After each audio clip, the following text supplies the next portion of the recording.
but that's super easy to. Ow. Headset too tight. I'm missing an element on my stream.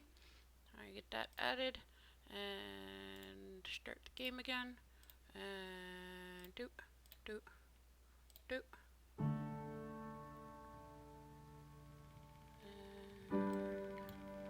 There.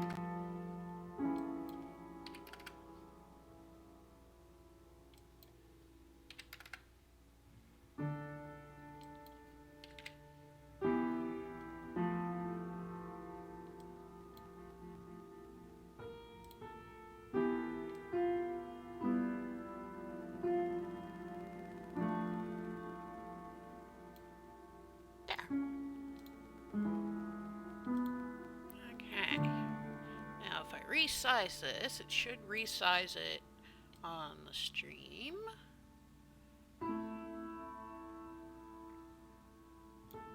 Okay. Turn my microphone down because it always seems to be screaming. Everything else looks good. The music in this game is really loud, so I'm gonna try to keep it down for you guys. Oh, excuse me, goodness. Okay. Pull that up. I keep clicking on the wrong things. Okay. And into it we go. Its emotional character is probably mostly indescribable, except as a sort of double bind in which any or all of the alternatives we associate with human agency, sitting or standing, doing or resting, speaking or keeping silent, living or dying, are not just unpleasant but literally horrible. Quote by David Foster Wallace. Depression Quest is a game that deals with living with depression in a very literal way. This game is not meant to be a fun or lighthearted experience. If you are currently suffering from the illness and are easily triggered, please be aware that this game uses stark depictions of people in very dark places. If you are suicidal, please stop playing this game and visit the Suicide Prevention Hotline to talk to someone. The goal of this game is twofold. Firstly, we want to illustrate as clearly as possible what depression is like so that it may be better understood by people without depression. Hopefully, this can be something to spread awareness and fight against the social stigma and misunderstandings that depression sufferers face. Secondly, our hope is that in presenting as real a simulation of depression as possible, other sufferers will come to know that they aren't alone and hopefully derive some measure of comfort from that. It goes without saying that because of the very nature of depression, it is experienced differently by every person who suffers from it. We aren't trying to say that this is the best or most accurate representation, merely that this is an amalgamation of the experiences of the developers and several people close to them. Many of the following encounters deal with issues such as therapy, medication, handling a love life, and reaching out to support networks. In reality, less than half of depression sufferers actually seek treatment for reasons such as lack of money, perceived personal failing, or public stigma. These things were included in order to touch upon as broad a range as possible, since all these elements can be very important to sufferers of depression, though they will likely not be the experiences of most sufferers. It's important to recognize that not everyone with depression is so lucky. Many people with the illness don't have a lot of the luxuries that we have in this game. We've written it this way so that we can focus specifically on the illness, which becomes more and more difficult to deal with as the person who has it is less and less well off. This game uses audio as part of the play experience. We encourage you to play with the sound on. Thank you for playing. So yeah, it's gonna be deep. Gonna be deep. So view the controls, scroll up and down, confirm, rewind. I think it'll tell me how to do it anyways. May use a pointing device, keyboard, or blah blah blah. Okay. Resume. Begin. It's early on a Monday morning. You're a mid-20s human being. You have a significant other named Alex, who are you rather fond of, and that you have been seeing exclusively for the past few months. The rest of your social circles consists of a variety of friends and acquaintances, some of whom you met at your day job, which is a little boring, but pays the rent. You'd like to be doing more with your life, as would your parents, but you're still in the process of figuring out what it means and how to go about it, or what that means and how to go about it. You're also dealing with motivation issues that sometimes makes dealing with these things difficult.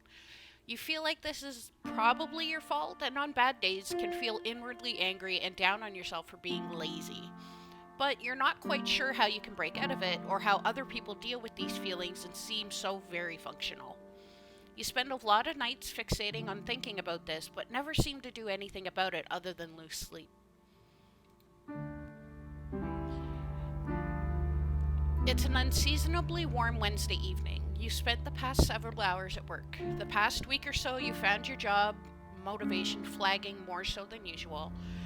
You've been in a fog practically all day today, simply going through the motions without realizing even what you've been doing half the time. Yet, time seemed to be moving at half speed. You're so checked out that when your boss approaches you to tell you that it's dead and you can go home early, it barely registers. As you walk home, the streets hiss from the recent rainfall. You know that your significant other will be in classes until late, another couple hours at least.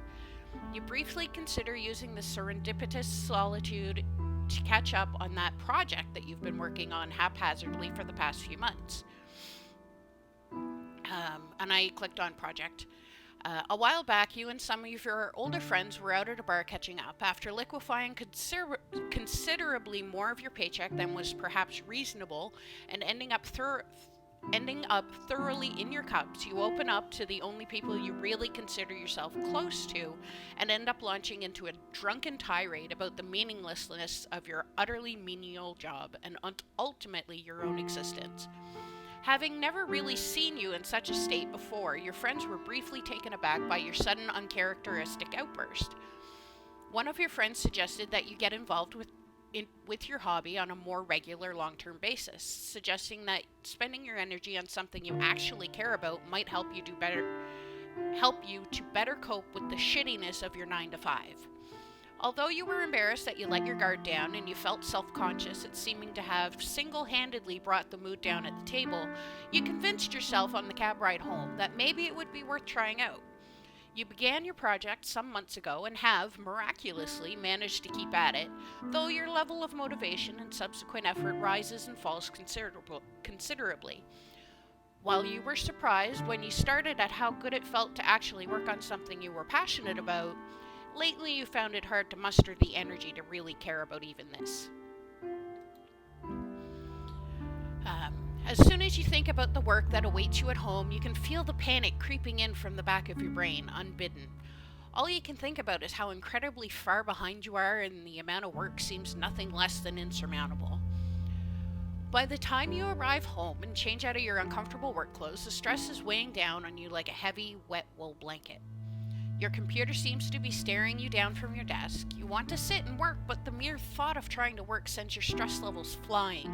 More than anything, you feel suddenly and absolutely exhausted and feel a strong desire to simply hide in bed.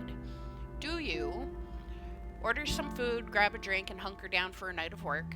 That's crossed out. Reluctantly sit down at your desk and try to make yourself do something? Turn on the TV, telling yourself you just need a quick half hour to unwind from work, crawl into bed. You're so stressed and overwhelmed you couldn't possibly accomplish anything anyways. And it says here, you are depressed, interaction is exhausting, and you're coming more and more withdrawn. You're not currently seeing a therapist, and you're not currently taking medication for depression. So what shall we do? So will we try to do some work? Will we just veg out or go to bed?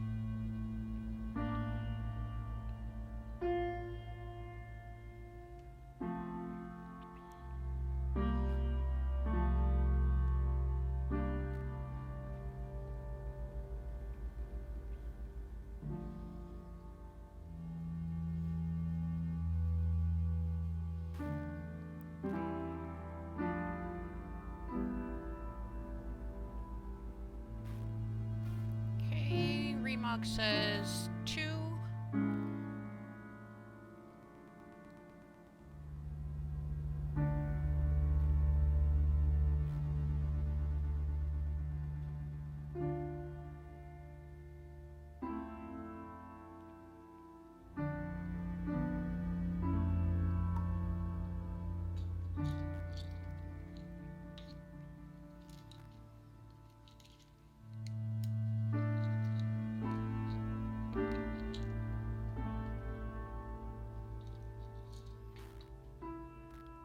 Stacy might be away.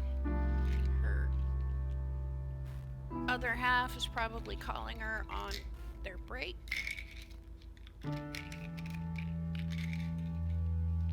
Just gonna take a couple Advil here real quick. Brain's just thumping.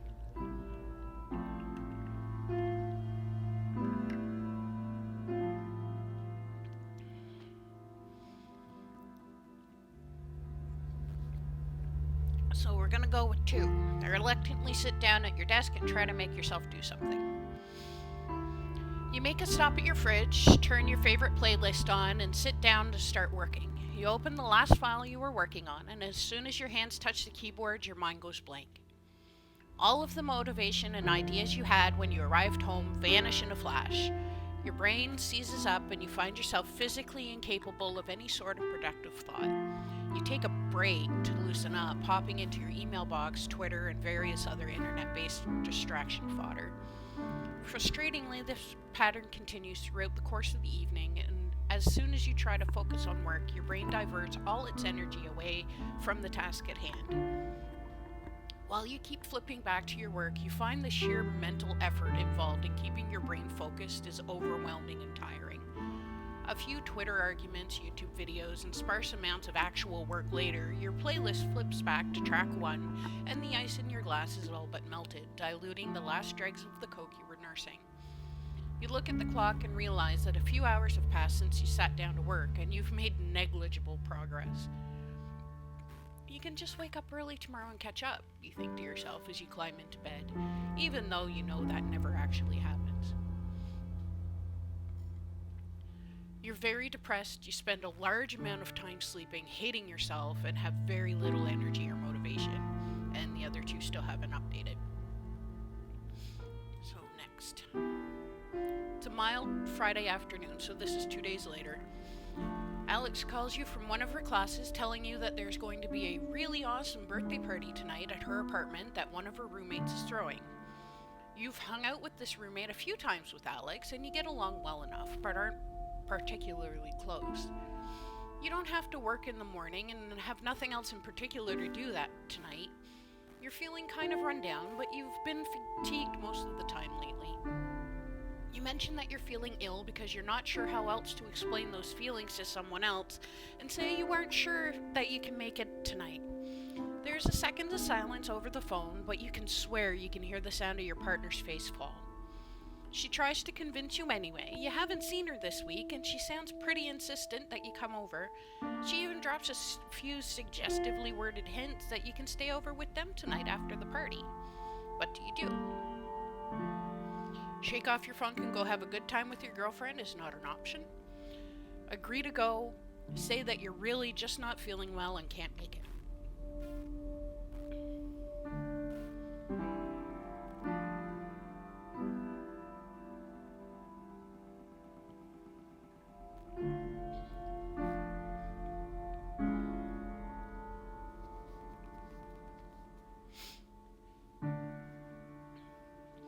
Just you and me right now, Remog.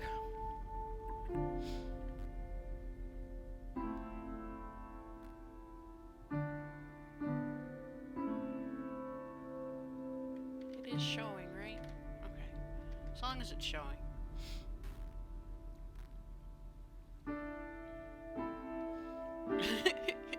Yeah, I think Stacy left either her SO's calling or this might just be a little bit too much for her.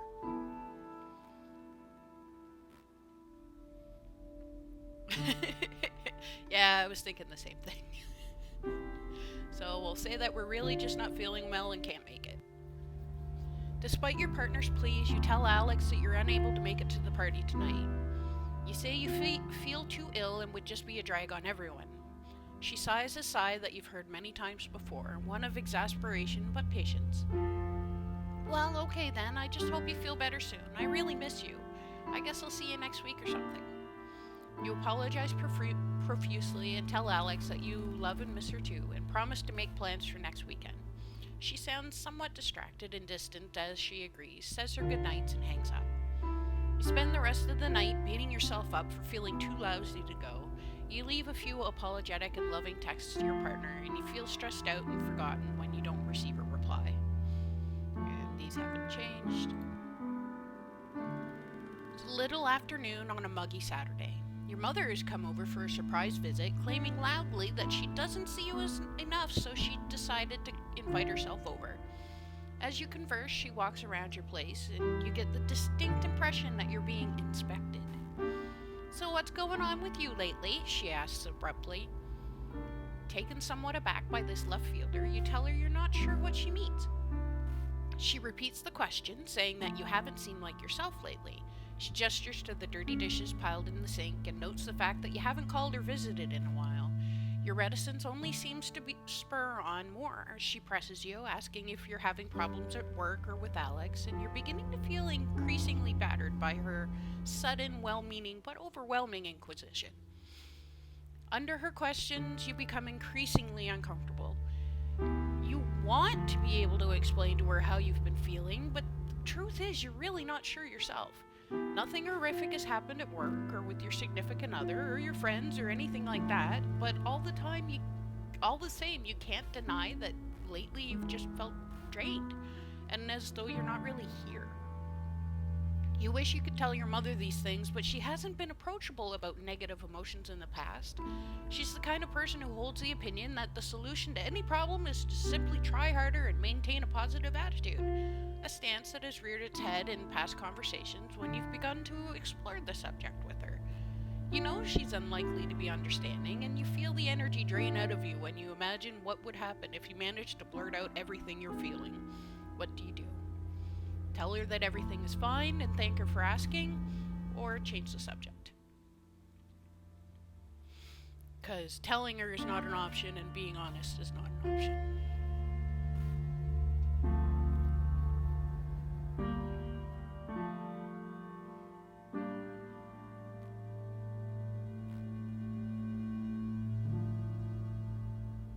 I know what I would do. I would probably do 3. Because that's what I do now.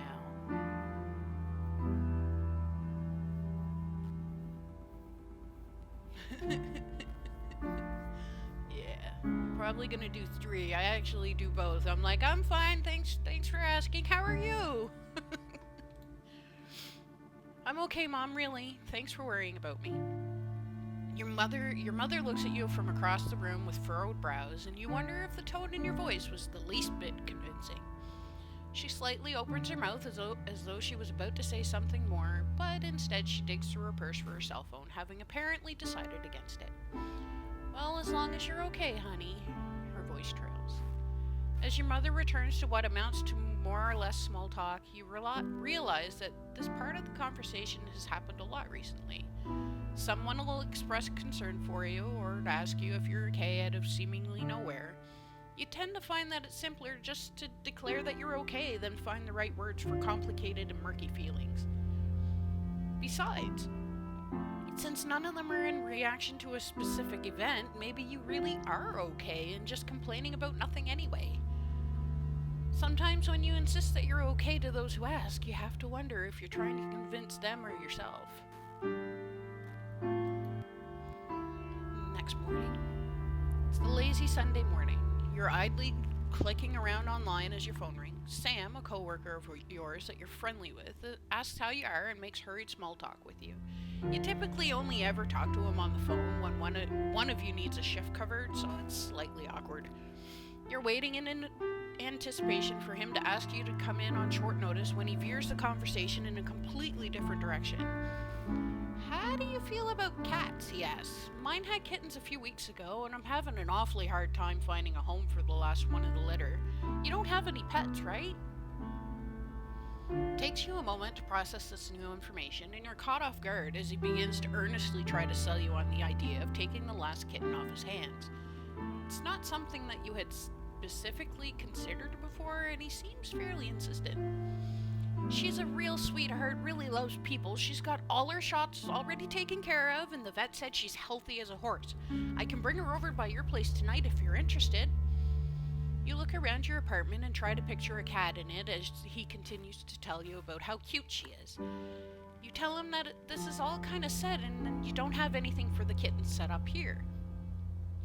Oh, don't worry about that. I can bring over a litter box and food and all that since you'd really be helping me out of a fix.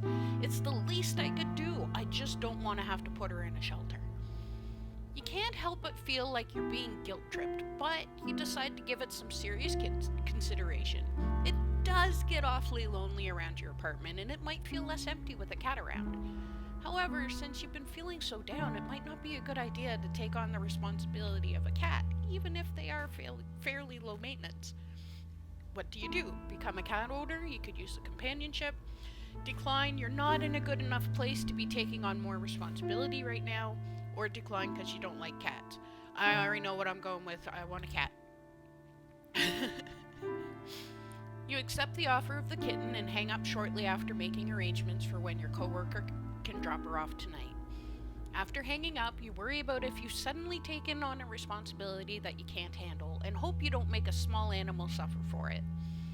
You're not entirely sure what to expect, and you spend the rest of the afternoon researching cat care online and trying to think of a name. The evening rolls around and you hear a knock at your door, startling you out of reading Wikipedia entirely too hard. You take possession of a small, terrified, black and white kitten in a carrier, along with everything you need to start taking care of her.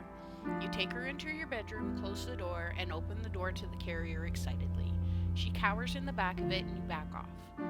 Feeling slightly defeated, you remember what you researched on introducing a kitten to a new home and leave her there alone to go mess around on your computer, hopefully checking over your shoulder every so often to see if she's come out yet. She hides inside her carrier, periodically making sorrowful cat howls long enough for you to start worrying that she already doesn't like you. But by the time you go to bed, she's curled up at the foot of it, eyeing you nervously before falling asleep. Over the next few days, you gain her trust, and she begins affectionately following you around, sleeping on you and hopping up on you anytime you sit down to do some work. It's Kodak's! Only black and white instead of a gray tabby. Mostly gray tabby. These haven't changed. Okay, next. It's late Friday afternoon and quitting time is just around the corner. So this is basically it's been a while since I've seen her.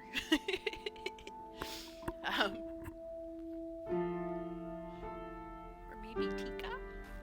Maybe Tika, black and white. Bright clear day is giving way to a still temperate evening. You can hear your coworkers all around you anxiously making plans for their evenings and weekends, but you're really looking forward to just going home and resting after what's turned out to be a very long and taxing work week.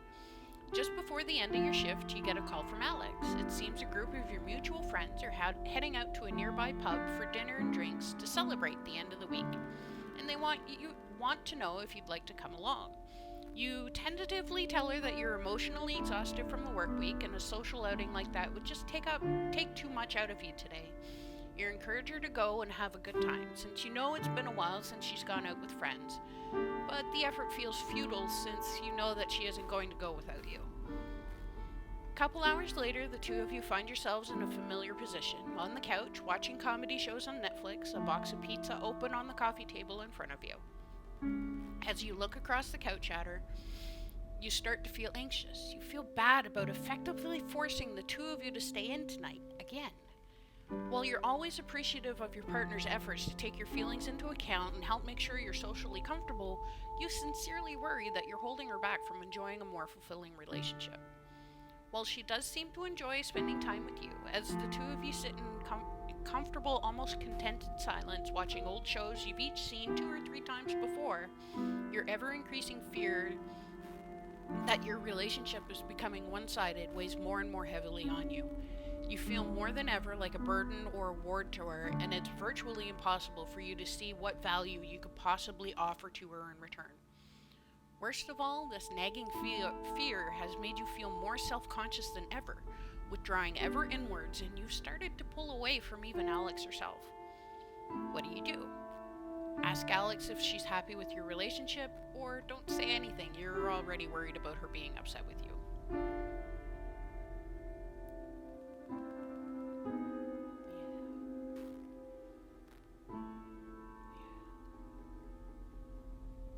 It's not a happy game. Not a happy game.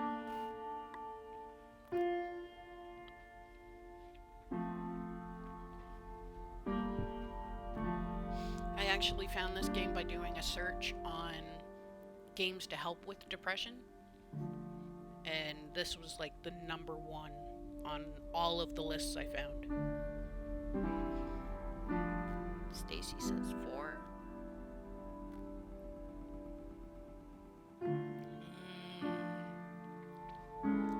Patty cocoa in my coffee.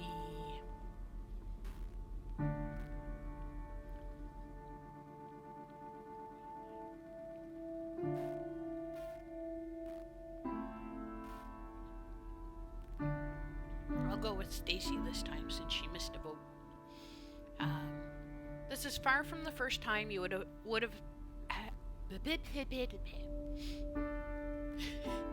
well, this is our journey, Remog. That's why.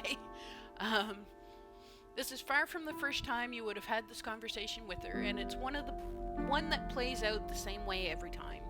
You explain your fears of being worthless. She tries to tell you that she doesn't see you that way. You insist that she's biased. You're just being nice to you because she's your girlfriend. And she gets frustrated. It never resolves, nothing new is ever said, and rarely do you feel reassured by it. Occasionally, she tries to broach the subject, trying to discover why you feel like this about yourself. This always makes you feel nervous. You're sometimes convinced that the only reason she's still with you is because she doesn't know how awful you really are. As time goes on, you've gotten more comfortable trying to express bits and pieces of your insecurities to her, but it still causes you to feel very on guard, and it's not a conversation you can have for too long without worrying you're going to scare her away. The weight of an unspoken, unresolved issue in your relationship joins you in the room for a little while, but you dare not pick at it for the rest of the night. You are deeply depressed. Even activities you used to enjoy hold little or no interest for you, and you exist in a near constant state of lethargy. So our depression's gotten worse. Breezy Sunday afternoon, so it's Sunday that same weekend. You've allowed Amanda, an old friend from school that is in town for the weekend, to talk you into leaving the house for coffee and catch up. You meet her in a small cafe and talk about what you've been up to since you've last seen each other, and you can't help but feel like they are a lot more accomplished and interesting than you are while listening to them talk about their life after school. When it's your turn to brief them on your activities, you feel anxious and ashamed and give a very abbreviated version. You try to talk about your job as little as possible, and you feel incredibly boring while you describe it, despite her expressing sincere interest in you and your life. Amanda has known you long enough to read your mood and tone of voice. She leans in to ask a question while gently touching your hand, a look of genuine concern on her face. What's wrong? Do you insist that nothing is wrong and change the subject, defensively ask what she means, or notice your hands are shaking? I'm going to pick number 5. It's such a small question, but it feels like a blow to the gut. You surprise yourself when you realize that your tightly clenched fists are now beginning to shake slightly. Despite your best efforts, you feel tears begin to sting at your eyes. You try to disguise this by tilting your head up and praying that they'll suck back in. She suggests that you two get out of there, and you feel mortified. She offers to go back to your apartment with you, but the two of you end up talking in her car for 2 hours as the words just pour forth from you. Amanda seems unsure of what to say at times, but she listens and rubs your back as you sob and talk. She asks if you've gone to a doctor about this and you admit you haven't. She mentions that her mother is seeing a very good therapist in town and offers to ask her about it. You're not thrilled about the idea of going to a therapist, and even less thrilled that Amanda might be telling somebody about your problems. But she persists and tells you she'll email you a doctor's contact information later in the week. No changes there yet. And Monday. It's a glaringly sunny Monday, and one of the few days that your brother Malcolm is in town and free long enough for you two to actually see each other. You have a dental appointment that day, but you make plans for him to pick you up afterward. Your appointment takes a little longer than expected because your dentist tells you that you've started grinding your teeth in your sleep to a worrying degree. Yeah, I'm a grinder too. Given how nearly everything in your life has been feeling enormous and stressful lately, this doesn't come as a surprise to you. He suggests that you try to reduce your stress levels and fits you for a night guard. It feels awkward and too big for your mouth, and you feel embarrassed looking at your puffed out face in the mirror with it in. You finish up the appointment in a hurry and leave about half an hour overdue for meeting your always punctual brother in the parking lot. You finish up as quickly as possible and leave the building to scan the parking lot for your brother's car, but you don't see his old Civic anywhere. You pass by a blue Camaro and jump as it beeps at you, causing you to jump in surprise. It takes you a moment to realize it, but it's Malcolm in the driver's seat. You hop in the passenger seat and compliment him on his new ride, and he mentions that it's a perk of a promotion he's recently obtained at work. He starts telling you about how much more money he's making, how his career is really taking off, and how he's starting to look at houses with his wife soon. You clutch the bag containing the night guard in your hand, and you feel yourself clench your teeth as you think of your crummy apartment and how long it's been since you've been able to take a day off work without having to worry about making ends meet.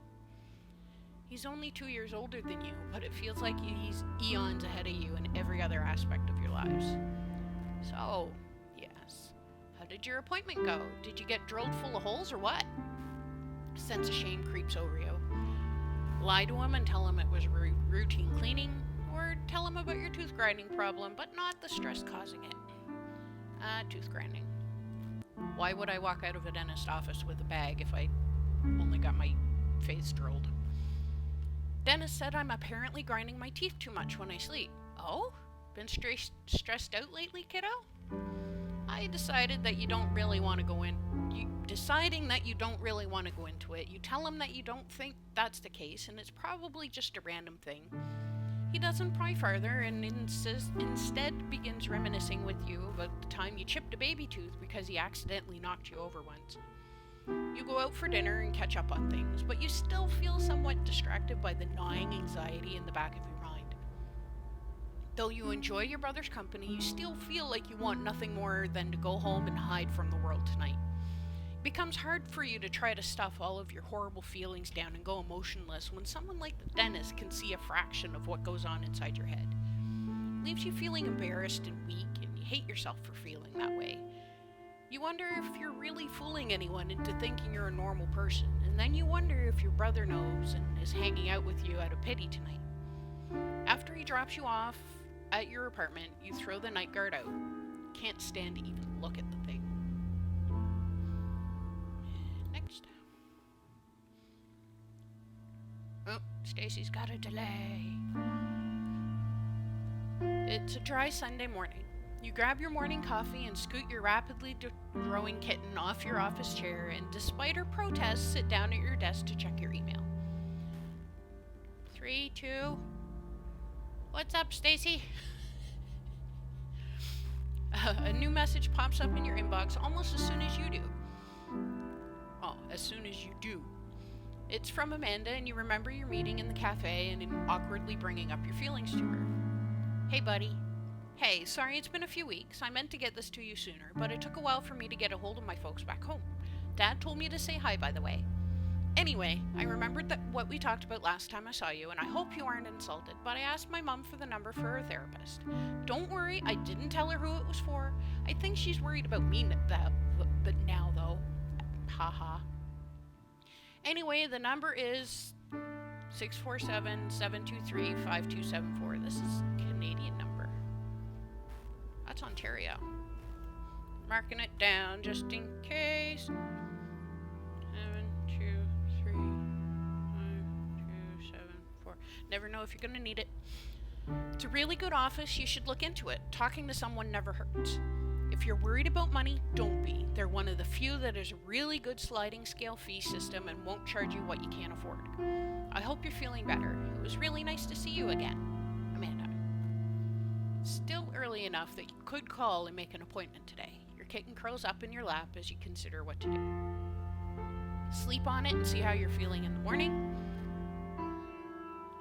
Oh, thanks, Raymog. So it is a legit number. Good to know. Sleep on it and see how you're feeling in the morning. You're not keen on the idea at all, but you don't want to disappoint Amanda. Oops.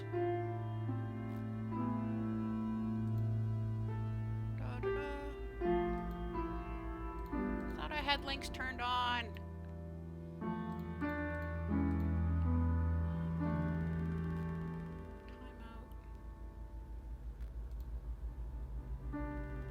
No, I want to... Time out, sir. Sir Remug. There you go. You can talk again, Remug.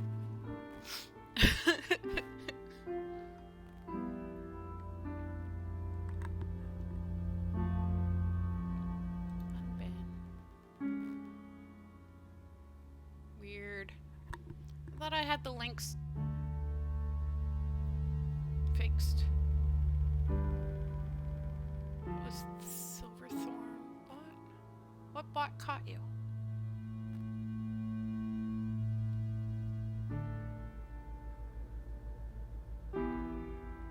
Hang on a second. No, I don't need to do that. It's just for some reason my bot is an idiot.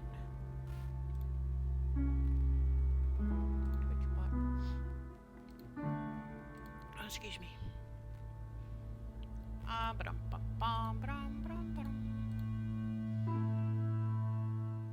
Mod tools. Okay, should be good now. For some reason, I didn't have link protection turned off on my Streamlabs bot. I turned it on through the auto mod, but not through the other one.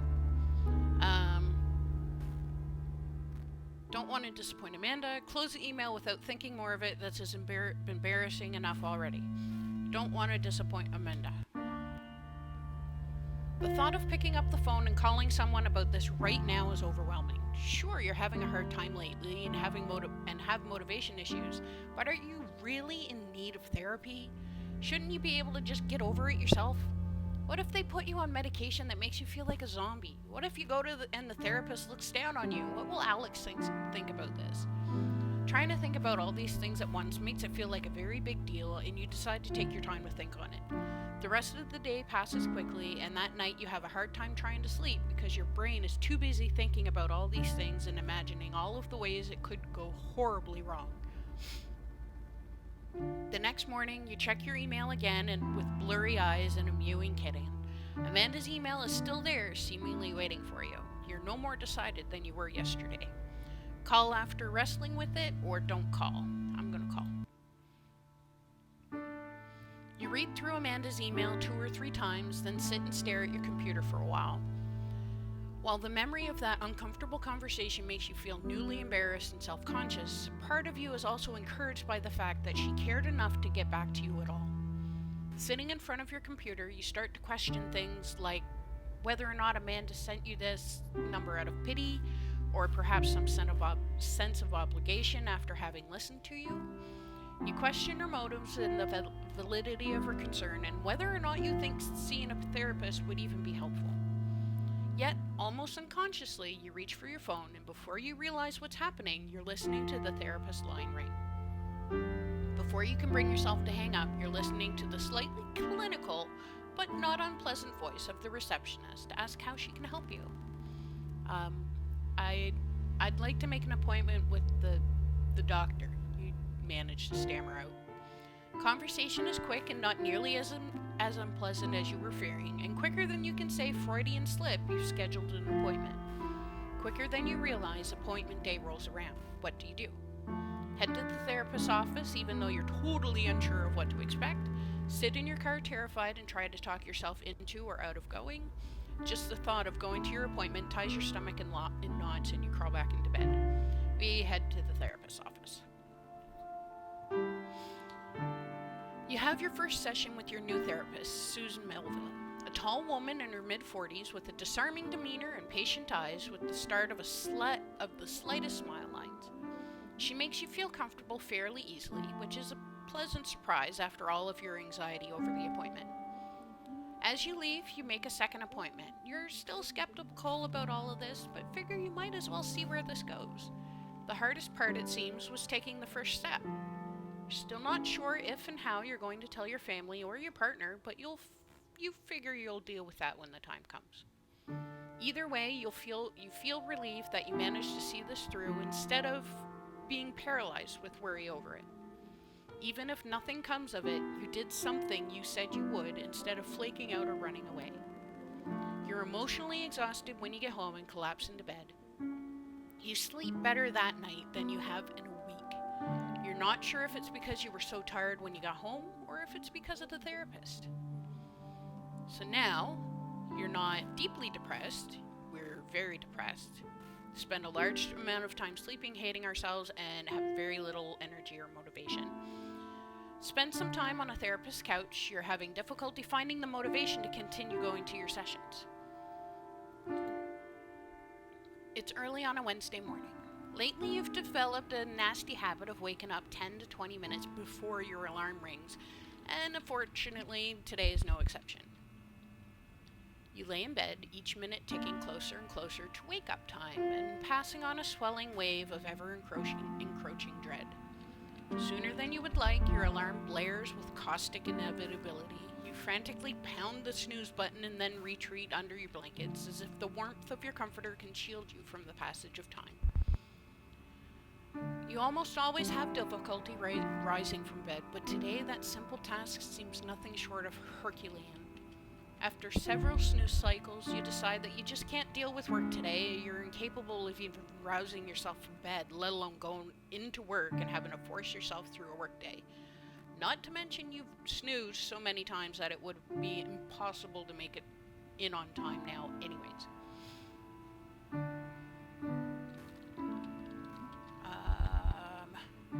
Gonna do this out of honesty. Call your boss and tell him you're sick and won't be in today. In spite of the fact that you know it's your job and that you should go, you keep fighting yourself every step of the way. Every time you resolve to climb out of bed and just go, your body seems to get heavier and your head gets foggier and you find yourself unable to actually make yourself move. You grab your phone and dial your boss's number, hoping that it's early enough yet that he won't be there and you can just leave a message.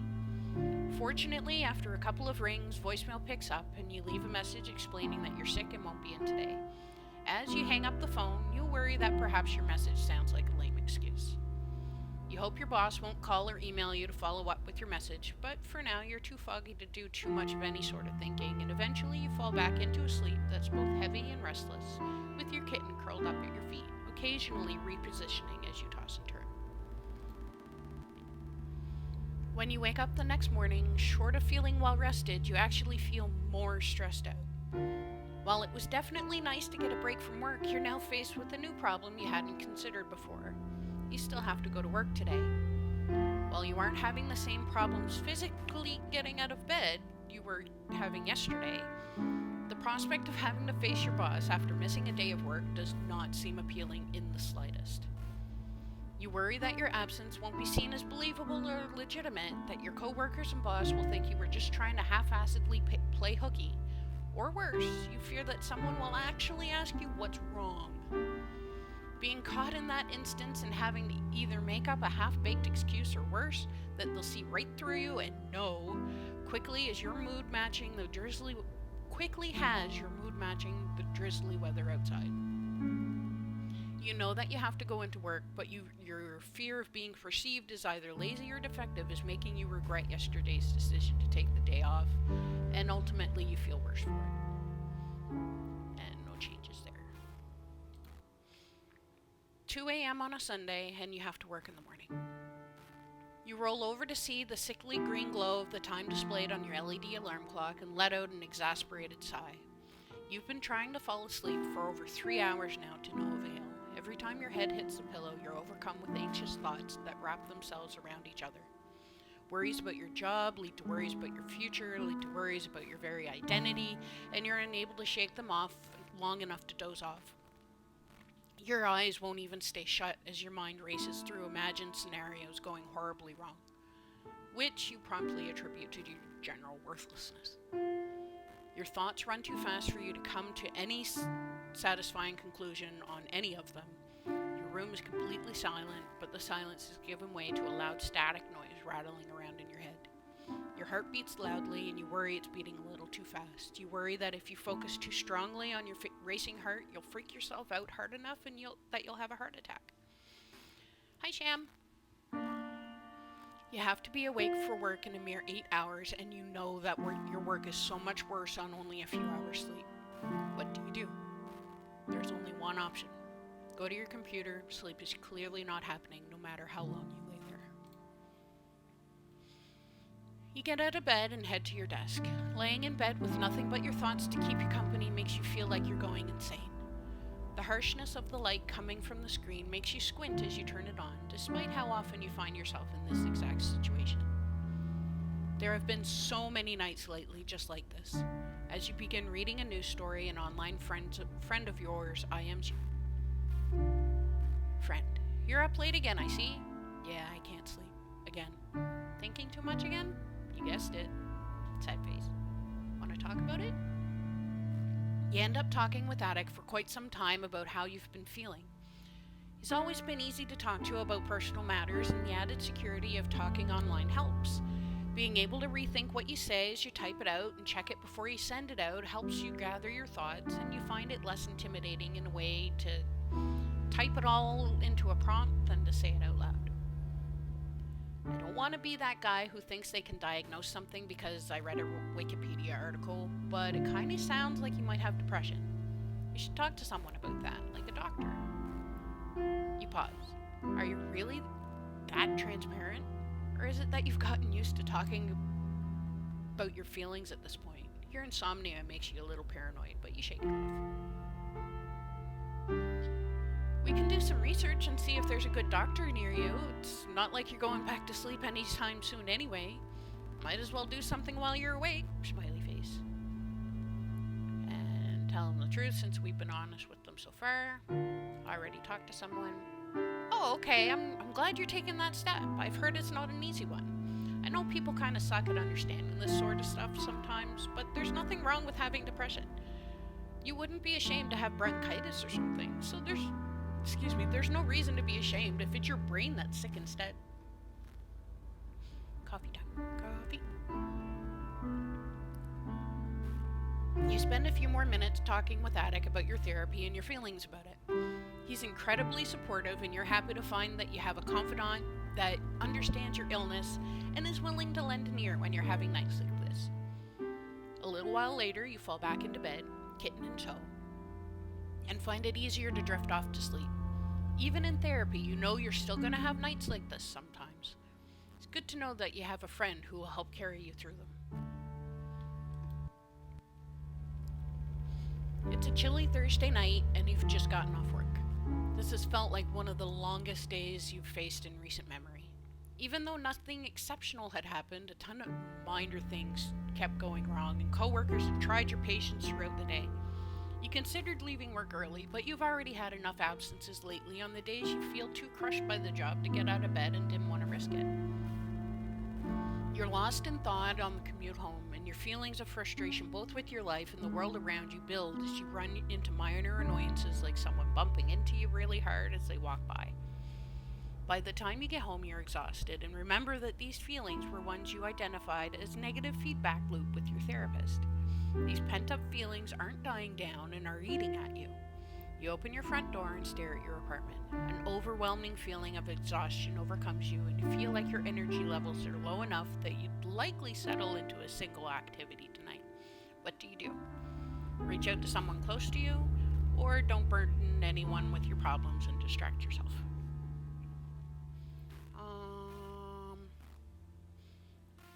Let's reach out. Your head feels too noisy and you need to trade it for some actual conversation. Your therapist did say that it was important to reach out to your support network, so you might as well give it a shot. Who do you call? Alex, your girlfriend, or Malcolm, your brother? He's family and fun to talk to. Let's go girlfriend. She's been really concerned. You dial Alex, who picks up after only 2 rings. You ask if she's got time to talk, and she tells you she's just hanging around in her PJs and is actually somewhat bored for once due to being caught up on her coursework. You try to figure out where to start with how you're feeling and are overcome with missing her face. You ask if she feels like grabbing some dinner, and you notice her barely contained surprise and delight on the other end of the line. You meet about a half an hour later at an inexpensive diner not far from your apartment. While the food isn't great, you're surprised by how much your mood seems to have elevated just being in her company. While at first you were extremely hesitant to talk about your job situation for fear of being burdensome or sounding like a whiner, you see her listening intently to you with what even to you seems to be genuine concern. After winding down with a beer, you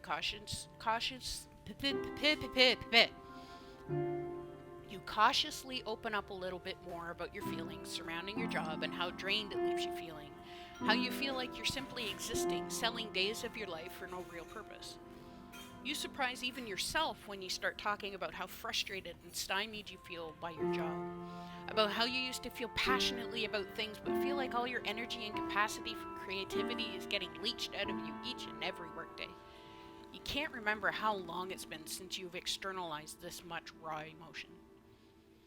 The two of you spend several hours in that diner booth, long after your half-eaten food was cleared and the waitress stopped refilling your coffee cups. As you get up to leave, a sudden wave of self-consciousness washes over you and you suddenly feel incredibly awkward. Then Alex stands up and grabs you tightly around your waist. You realize that short of boring her with your seemingly endless rants, she's simply happy to have gotten a chance to spend time, real time, with you. It's been, by all accounts, incredibly too long since you have allowed yourself to open up to them like this, and there's an almost palpable feeling of closeness you allow yourself to hold on to as you go to bed that night.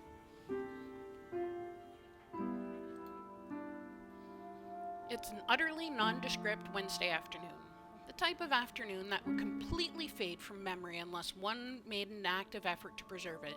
As it's become routine on Wednesdays, you're sitting on the couch in Dr. Melville's office.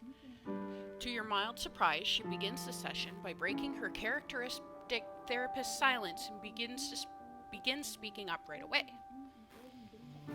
I wanted to start by saying I think it's great that you decided to come see me. It's an incredibly important first step. I wanted to take some time today to talk to you about the possibility of supplementing or substituting your treatment with medication. The mention of medication makes your ears perk up and you feel your heart rate increasing. She continues. Many people find adding a pharmacological element to their treatment to be very helpful, and some even prefer to take drugs, completely eliminating their need to visit a therapist at all, providing you rely on your support network and are still reaching out to people. I would prefer it if we kept talking should you choose to start medication so that I can monitor your progress and adjust it as needed. But the choice is ultimately yours. I just wanted to run the option by you to gauge what your thoughts on the matter might be. Dr. Melville has just given you a lot to think about. What do you do? Accept a prescription as a way to augment your therapy? Tell her you'd like to try drugs instead of therapy. These weekly sessions have always made you more than a little uncomfortable. The thought of messing with your brain chemicals makes you uneasy. You'll stick with the therapy. This whole therapy thing has always overwhelmed you, and this is the final straw. You're done with both. Let's augment. You think the matter over long and hard. It's strange to think that recently none of this sort of thing was even on your radar, and here you are now being asked to make a decision about it. You're both skeptical and nervous, still getting over the initial shock of even just talking to a therapist. Still, over the years, you've done enough entry-level reading on the subject to know that if it doesn't help, at least it probably won't hurt, right? After an intense and protracted period of internal vacillation, you decide to bite the bullet and go for it.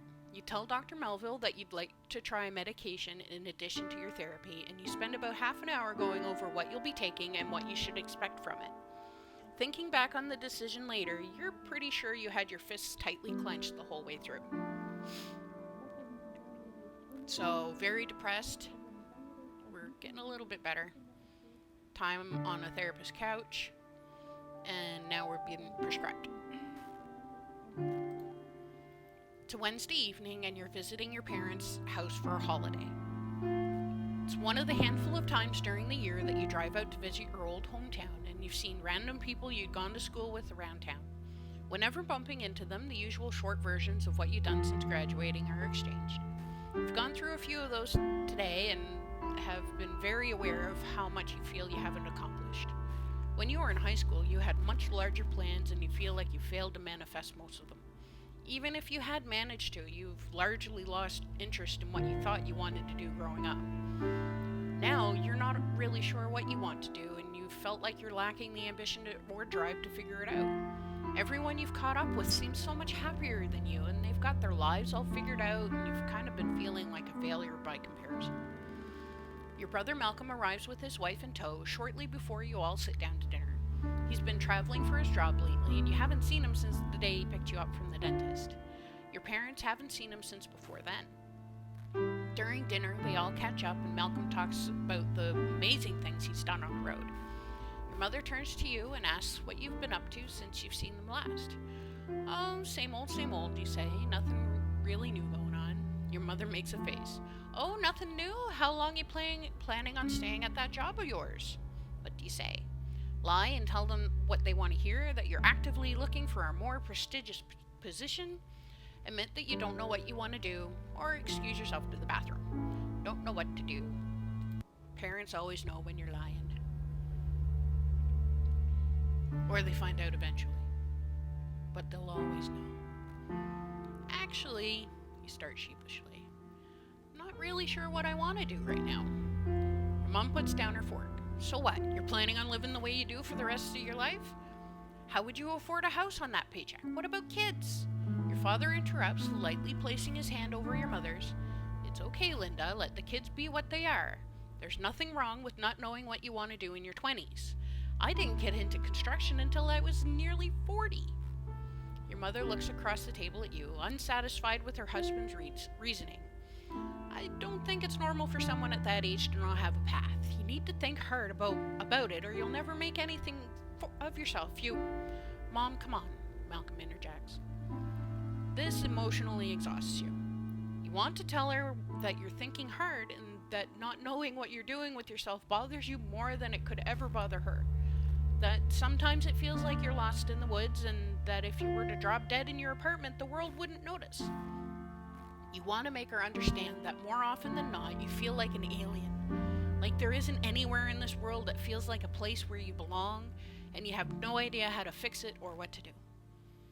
You wish you could find the words so she would understand that being looked down on for this kills you and drives home the feeling of being a total outsider.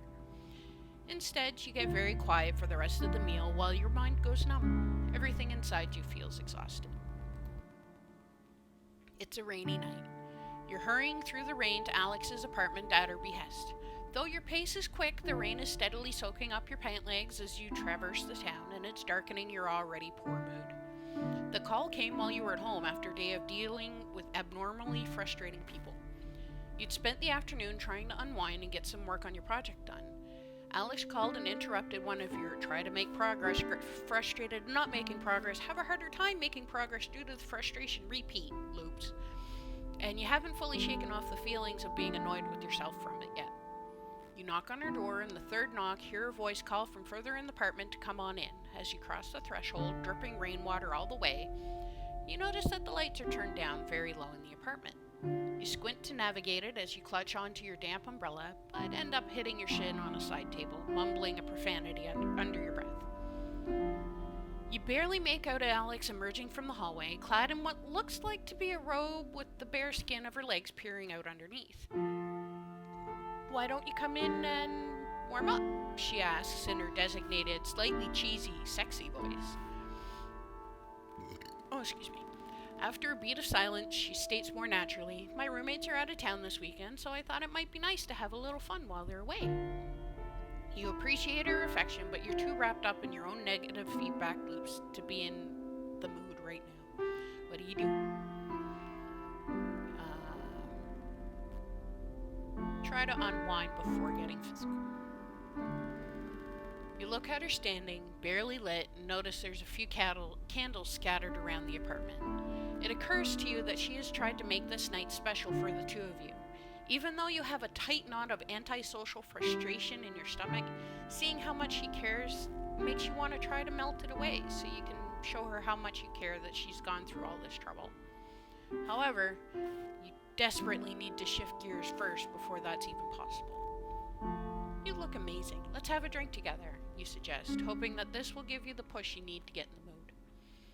You go into the kitchen and pour the two of you drinks, trying to focus on letting go of your bad mood. You sit down on the couch next to her and she cuddles up to you instantly. "What should we toast to?" she asks as she takes your drink. You think for a moment, passing up the cheesy "to us" option, and you say what's on your mind. Letting go of your bad day. To tonight.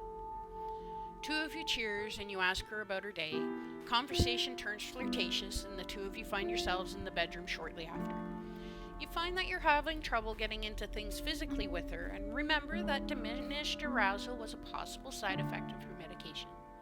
You'd hope that you were part of the population that wouldn't be affected by it, but it seems as though this was not the case. However, you are still able to enjoy the closeness with Alex and fall asleep together happily. Yay! Happy day. It's an early winter evening, and even though it's not particularly late, the time of year has lent the sky an almost prematurely darkened cast.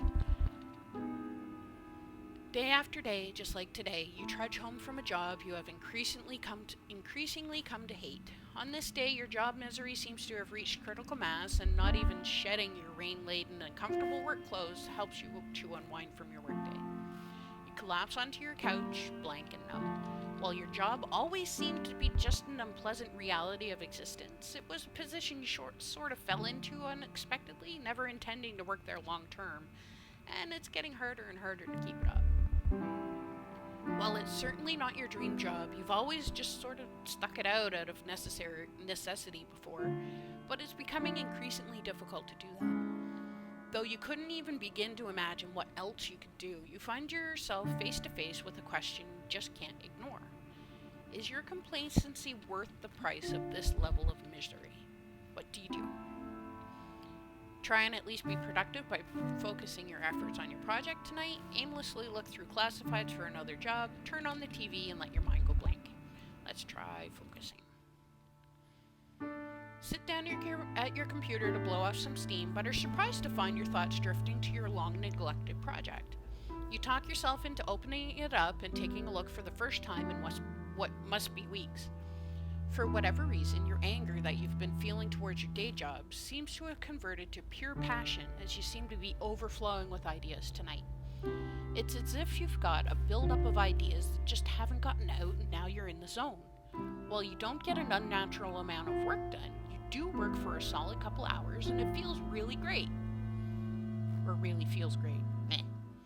What's more, you share some stuff across your social media networks and you receive quite a bit of positive feedback, which makes you feel great. When you go to bed that night, you tell yourself that your job may suck, but at least you've got something you really care about that you can put effort into and feel really good about yourself. In fact, as you're falling asleep, you can barely even remember your workday. And now our depression has updated. You are depressed. Interaction is exhausting and you're becoming more and more withdrawn, where before it was we spent most of our time in bed. And therapist is improving. Seeing a therapist, even though you doubt anything she says, can make you feel better. Started taking medication. You're hoping that it'll work, but you aren't optimistic and are worried about the side effects. It's a little past 8 p.m. on a Tuesday night. You're at your computer, frustration levels peaked, rubbing your eyes and sighing heavily. Your working on a project from your job that has you stretched to wit's end, trying to meet a looming deadline, and as it lurks closer and closer, you're seriously doubting your ability to get it done. You've dragged your feet a little, unable to push past it, and feel horribly useless for it. You slide your hands off your face to look at your screen as it beeps at you. Attic. Hey, are you there? I really need to talk to someone about something. You feel like you're getting nowhere with your current task and could probably use a break. However, you know that you have a history of getting distracted and then losing motivation to pick something back up again afterwards. What do? I'm going to answer attic because when it says I really need to talk to someone about something, I never ignore that. Because I hope if I say that same thing to someone else, they'll do the exact same thing and not ignore me. You're feeling like you hit a brick wall with your task, so why not take a break and help out a friend? Hey, what's up? Oh, good, you're there. I just found out I got cheated on. I don't know what to do. Oh no, that's horrible. Two of you talk for a long time and you lend a shoulder to your friend. You give him space to rant, to cry, and most importantly, to be able to voice his inner turmoil. You give him your full attention and talk him through what his options are for what he does next. You keep him from doing something rash, and the two of you decide it's best for him to sleep on it before doing anything. Exhausted, he departs for bed and thanks you for being there to talk with him. As you close the IM window, you feel horribly sorry for your friend, but happy that you were able to help. It serves as a tangible reminder to you that you're capable of being useful to someone instead of solely being a mess that needs everyone else's help. You boot up your work project and find that you're suddenly able to get some solid progress done on it that night. And those haven't changed. It's a sunny Saturday afternoon. You're in deep thought on the way home from therapy. However, you notice this time you're not in the same negative feedback loops you usually get trapped in when being in this introspective. You realize that although you still have your bad days, your lows aren't quite as low as they used to be. Your antidepressants bottle rolls across your dashboard as you take a left turn. You've been on this medication for quite a while now after a period of trying a few different kinds. Though you still have minor side effects, they've overall become an unnoticed part of your life. You feel as if your life has generally changed for the better recently, and you begin to wonder if you need them anymore. You don't feel as much despair or hopelessness, and you hate yourself a lot less these days. Maybe it's time to stop taking these, you think. I seem to not really need them anymore. What do? Always, always, always, always, always keep taking medication. This is what I've learned through many friends dealing with depression, anxiety, any mental illness. Never stop taking your meds because it will fuck you up. Always. You never stop taking a medication unless your doctor tells you anyways. That's just smart. That's just being smart. You have the realization that you can't be sure if it's general life changing that's making you feel better, or if it's just a sign that the medication is working. You decide against discontinuing your meds. It's not really a lesson you'd like to learn the hard way, and the side effects of this particular kind are negligible. The next time you see Dr. Melville, you tell her about this. She informs you that this is a common train of thought that people who have begun using medication to help them manage their depression experience. That sentence is so grammatically wrong, sorry. And that you've managed to dodge a bullet because it generally ends poorly. She also asks you to talk to her first before making any decisions about your medication in the future. Yay! It's yet another sleepless Thursday night. You're at Alex's apartment, wide awake in bed as she's sleeping peacefully beside you. She fell asleep hours ago, and you've been laying there unable to shut your brain up long enough to fall asleep. You've added the feelings of insecurity about your relationship to the rest of the noise in your head, keeping you up tonight. It was kind of a tense night between the two of you. You arrived after a stressful day at work, and as you made dinner together, you barely said a word. You were stuck in your own head and had a hard time really being present with her as your thoughts turned to all of the ways you feel like you're deficient at being a good person and beating yourself up mentally for each one. She told you she could tell you were in one of your moods and said that she wouldn't push you, but missed talking to you as the two of you sat on the couch together. You wanted to tell her how much you love her, but you couldn't make the words come out right and ended up sounding defensive instead. As you lay there next to her now, you trace your fingers across her arms just lightly enough to not wake her. You still haven't explained your depression to her, or how you've started seeing a therapist, or that you've been taking medication, and it's starting to feel more and more like a secret you're keeping instead of something she simply doesn't know about you yet. It's becoming more and more apparent, and that's impacting your relationship with her, and you feel guilty about this. However, you're also terrified that if she knew exactly how fucked up you are, that she would leave you. You already worry that she's only with you because she doesn't realize how terrible of a person you are yet, and you're afraid that this would be the final thing to expose you. She stirs in her sleep and squints as she opens her eyes. With the confusion that comes with waking up, she asks if you're awake and then if everything's okay. Tell her about the situation. You feel like a jerk for accidentally waking her up, but you're afraid if you put this off any longer that you won't find the strength to tell her everything later. No, actually, everything isn't okay. Can I tell you something important? Alex sits up, rubbing the sleep out of her eyes. For the rest of the night, you lay side by side, holding hands, as you tell her everything.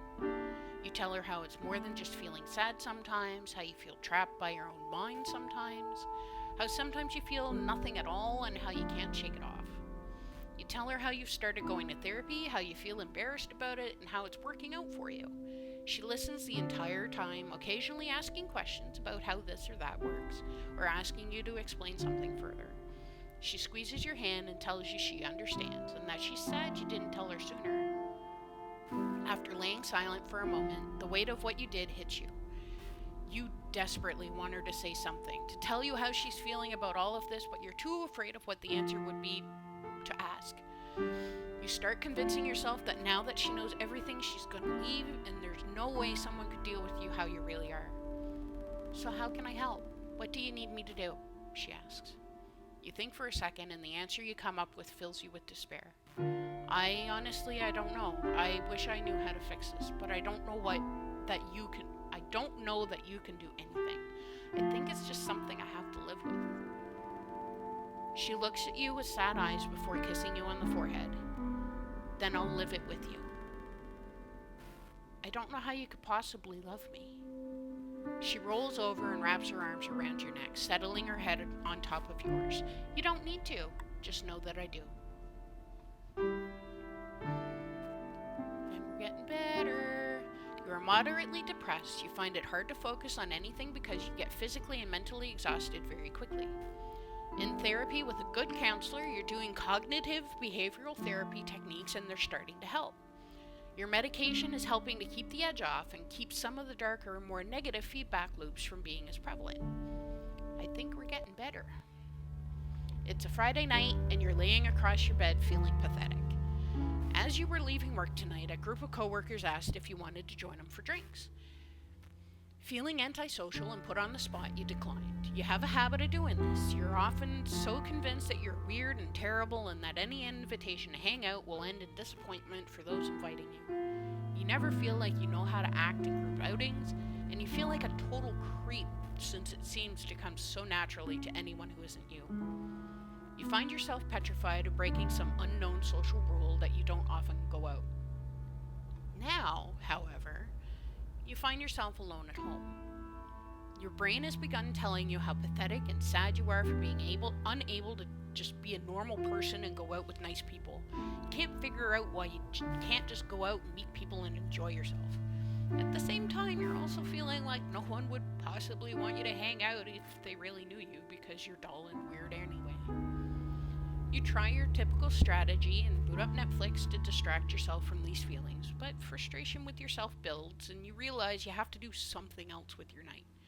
Anything else to take your mind off how awful and lonely you feel right now. What do we do? See if Attic is online, call the girlfriend, drink, go out somewhere alone, or play with the cat.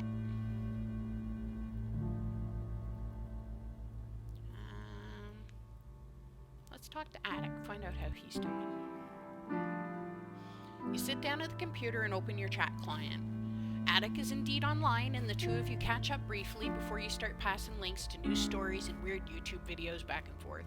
Eventually, he asks if you would like to play a multiplayer game with him. You start the download. Realizing you haven't eaten yet, you tell him you'll be back in time for the download to finish after you've made yourself dinner. Out in the kitchen, you notice the time on your microwave. Several hours more than you had expected have passed, and you've only just realized it. Though it's not going out to a bar with people, you feel like this had taken the edge off the loneliness that you were experiencing earlier. Even though he's an internet friend, sometimes when you're too down to be social, he's the perfect person to talk to. You connect with him on a meaningful level, and you found it easier to be yourself while talking to him than you do in most face-to-face social interactions.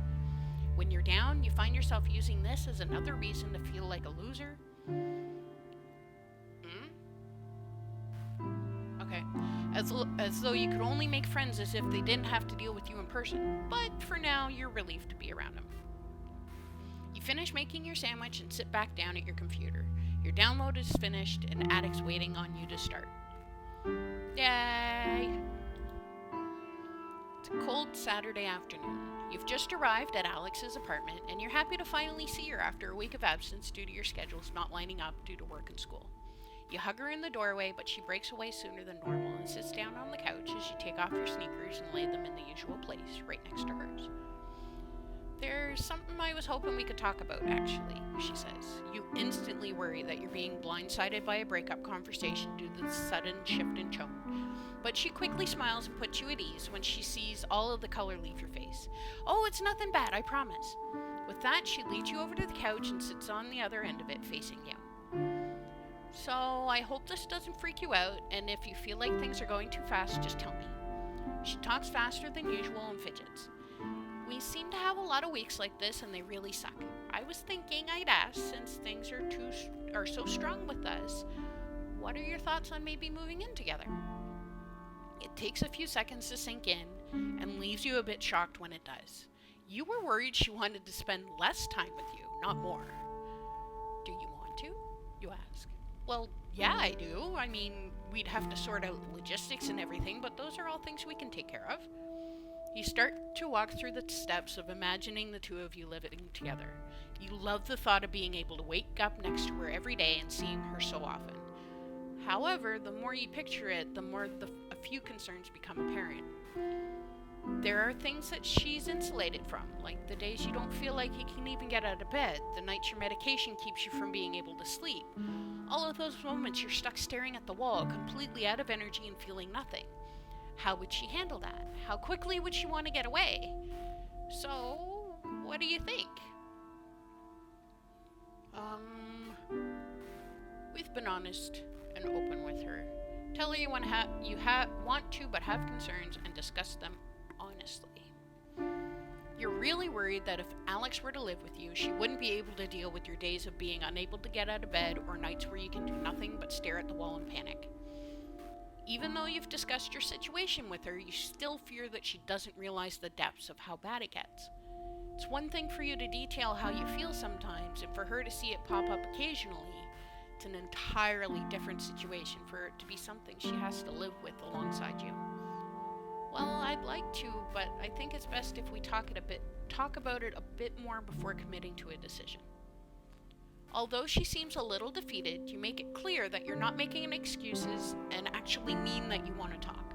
You reiterate a lot of what you've told Alex that night, and although she gets a little defensive and tells you that she knows all of that already, she confirms that she is willing to help you sort through your issues.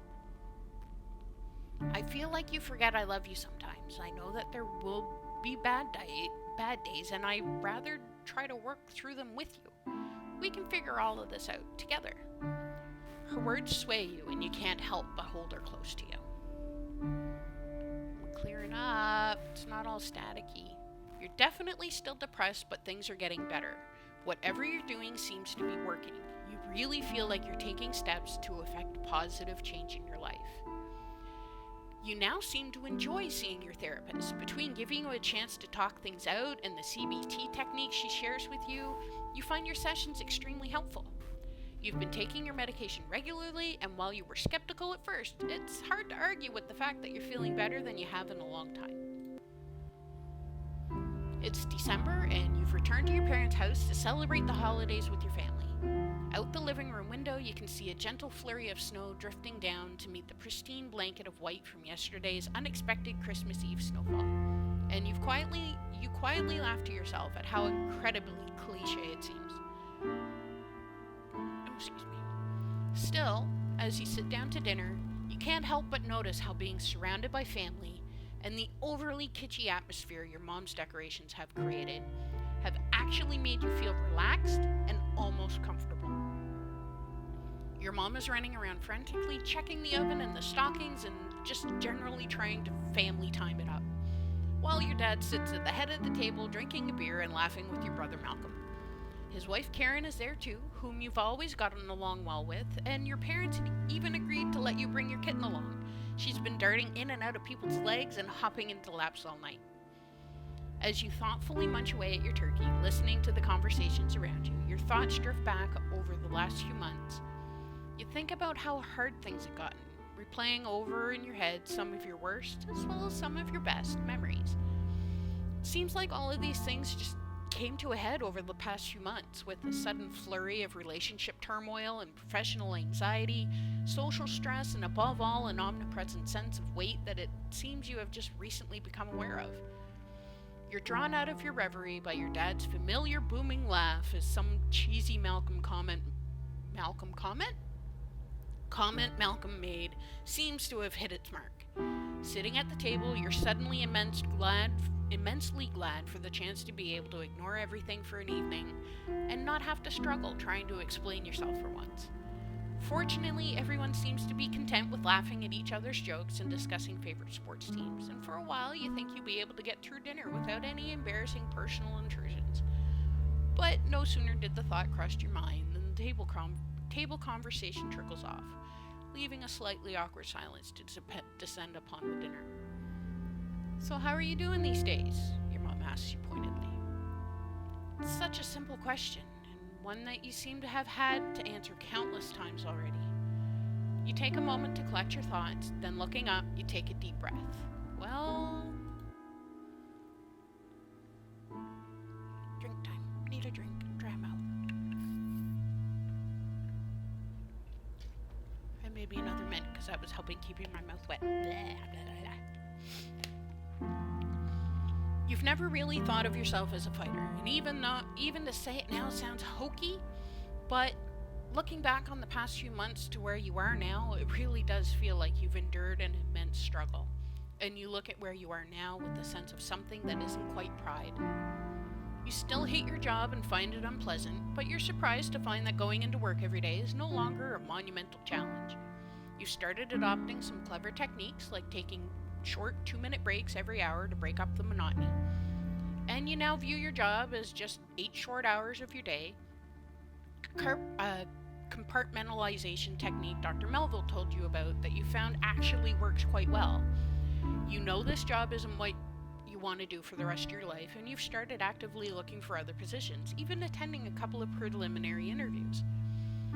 You've started making effort to go out with your friends more. While the social scene still makes you very uncomfortable sometimes, you're more and more able to let yourself just enjoy the company of your friends. In fact, your relationship with many of them has increased over the past little while. You still definitely have days where you flake out or don't feel up to hanging out, but for the most part, your friends are understanding and appreciate your communication. By far, the biggest change you've noticed in your life has been your relationship with Alex. You were terrified of talking to her about everything at first, but looking back, you feel like it's only strengthened your relationship. She was always supportive of you emotionally, but lately the two of you have been even more in sync, and it's really starting to feel like you're building a life together. It even seems like the two of you have been making more concerted effort to sync up your schedules and have been spending more and more of your downtime with each other. Pretty soon you think moving in together may be a very real possibility. Dr. Melville has commented on how well you seem to be doing, and whether a result of the therapy, the medication, or both, you can't help but agree. With all that seems to have improved recently, it's sometimes difficult for you to think about the fact that you still have bad days, sometimes even really bad days. They serve as a stark reminder of the fact that this will be something you likely have to deal with for the rest of your life. Depression is a battle, and though you're certainly ahead in the fight, you know the battle isn't ever going to be over. Sometimes even Alex can tell when things are going rough, despite your best efforts to the contrary. When you know that your depression can never be cured, you have a very strong support network in your friends and even Malcolm. Oh, that was my bad. And armed with a newfound confidence in your friends and family, you accept that though the road may be rocky, it is at least not solitary. You meet your mom's gaze from across the table and muster up a smile. "I'm good, Mom," you tell her. She says nothing, but you can feel her smile from across the room. Epilogue. We really want to thank you for taking time to play Depression Quest. We realize it may not be the most enjoyable game you've ever played, or even the easiest, and we sincerely appreciate your involvement. Like depression itself, Depression Quest does not have an end, really. There is no neat resolution to depression, and it was important to us that Depression Quest's own resolution reflect that. Instead of a tidy ending, we just want to provide a series of outlooks to take moving forward. After all, that's all we can really do with depression. Just keep moving forward. And at the end of the day, it's our outlook and support from people just like you that makes all the difference in the world. Thanks again. Yay! I will probably play through this a few more times. Probably, most definitely. And this is a free-to-play game on Steam. I've linked the game link on my Facebook posts. And when I'm probably going to edit a video and put this up on YouTube as well, and I'll link the game there as well. Because, it's one of those games that's kind of important for people to play, especially if they're dealing with depression or anxiety or anything like that.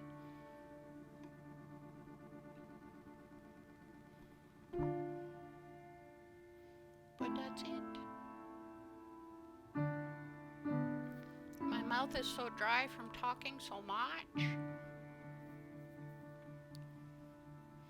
Yeah, I like it. It's, as I said earlier, I had found it on a list of games to play to cure depression. Well, we know we can't cure it, but we can distract ourselves from it or something, or get insight. And this was one of the top 10 games, and it's free. So, and I didn't even know it was Canadian made, so that's an added bonus for them. It's like, Canadian made games? Yes, please. Bottom of the credits, because it's special thanks to all these people. To you for being willing to play games that are meant to be something other than simply fun. Yep.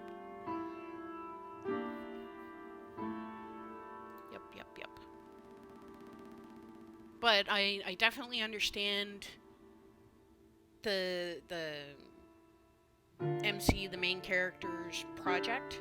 Twitter's like my project. And since I've gotten onto my meds, I have more focus, and that's why I've been putting so much focus in it, not Twitter, Twitch. Because it's something I can be creative with without having to draw. I can interact with other people without having to leave my home.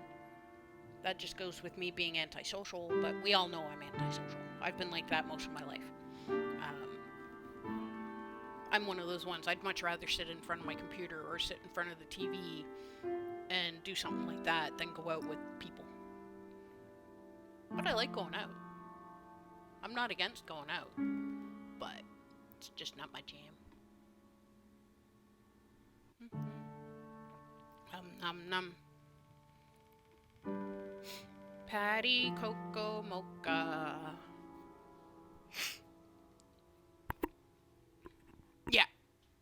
Yeah, and that's what I like about it too, Stacy.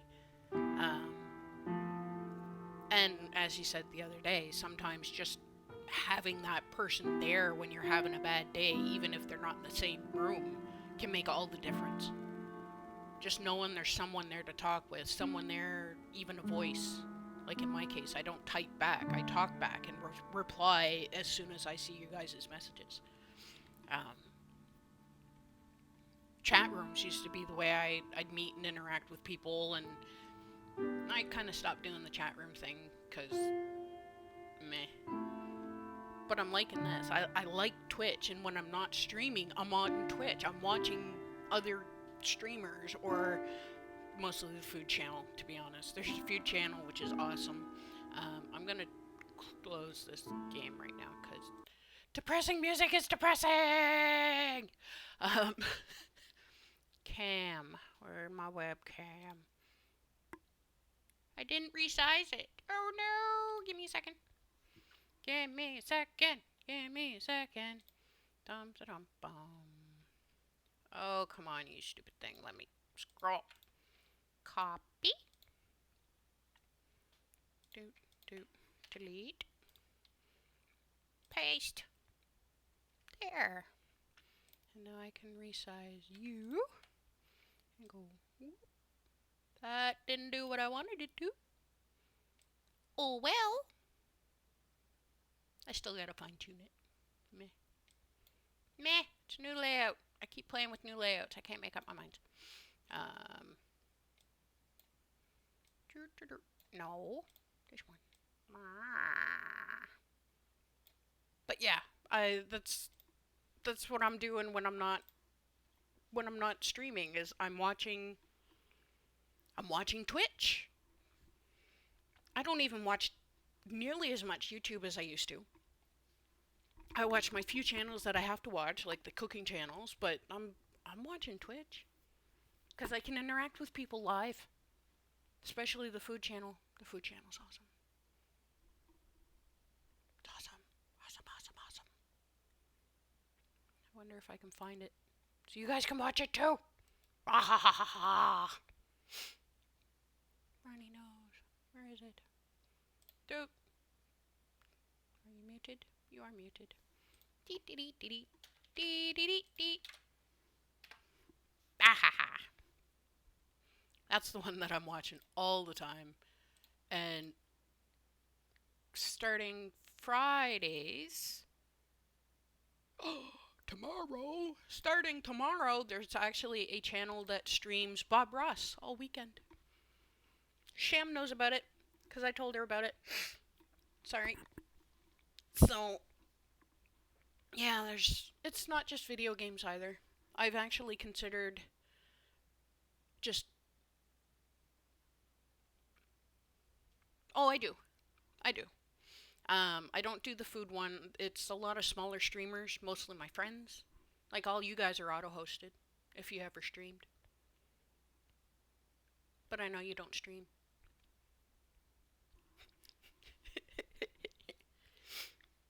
But yeah, I have a few that I auto-host.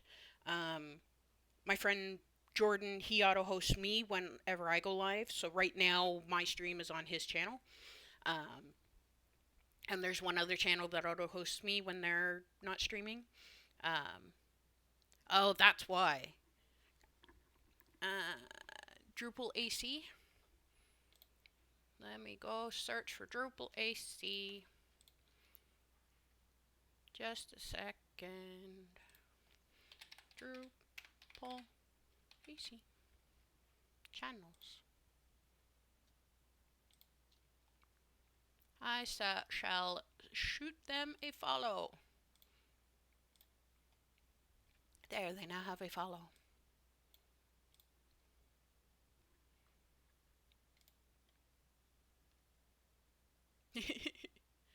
Yeah.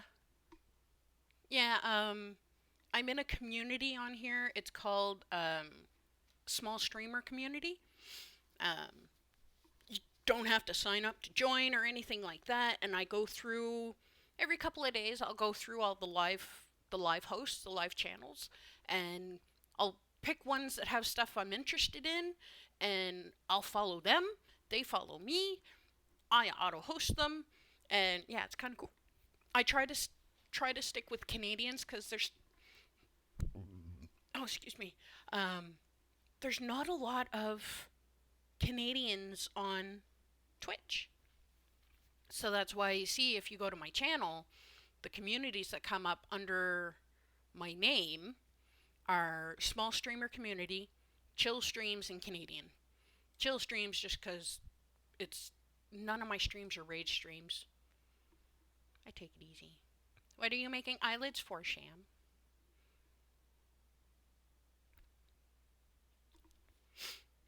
I gotta turn this background off, sorry. There. Sham.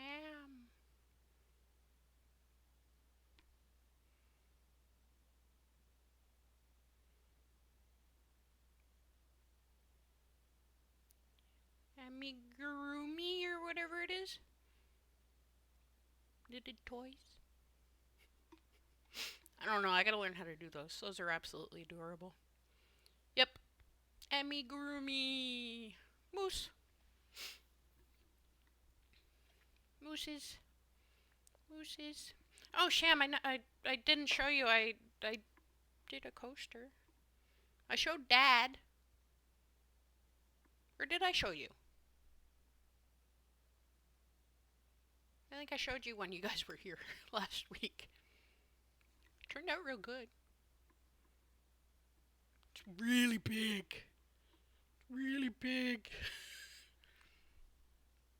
Oh, sorry.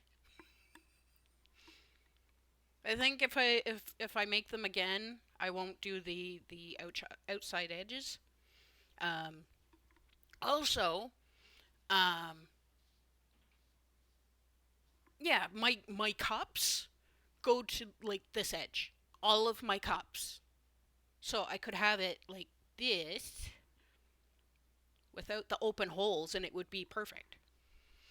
Um like it's too big for my mug. um that was something I was thinking of doing. I think Stacy, you would get a kick out of that. Is just me sitting here doing my crochet.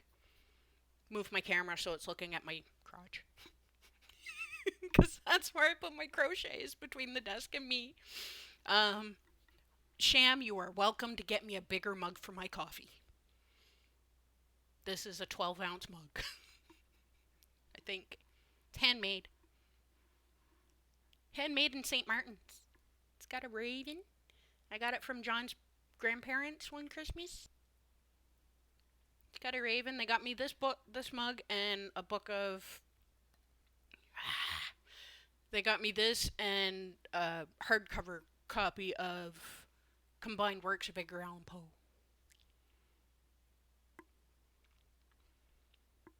Speaking of Poe, who has not watched Altered Carbon yet?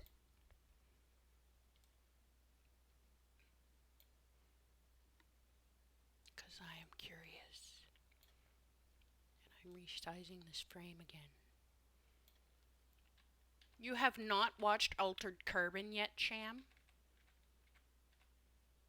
Why? Why? I'll have to tell Lacey. Have to tell Lacey. She give you heck. Oh, okay. So you've already met Poe.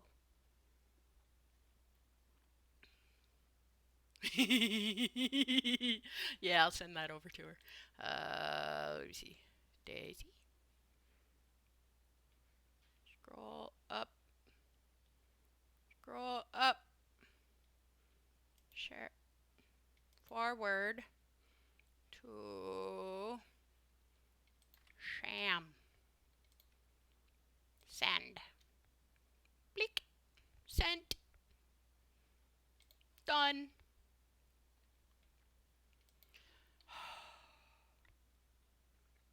Sham, I sat all day, 2 days ago? And I completely pulled this all out because I was doing my double crochets wrong, rewound it, and recrocheted it. And I'm only one color away from where I was before I pulled it all out. 10 hours I sat here on my butt crocheting.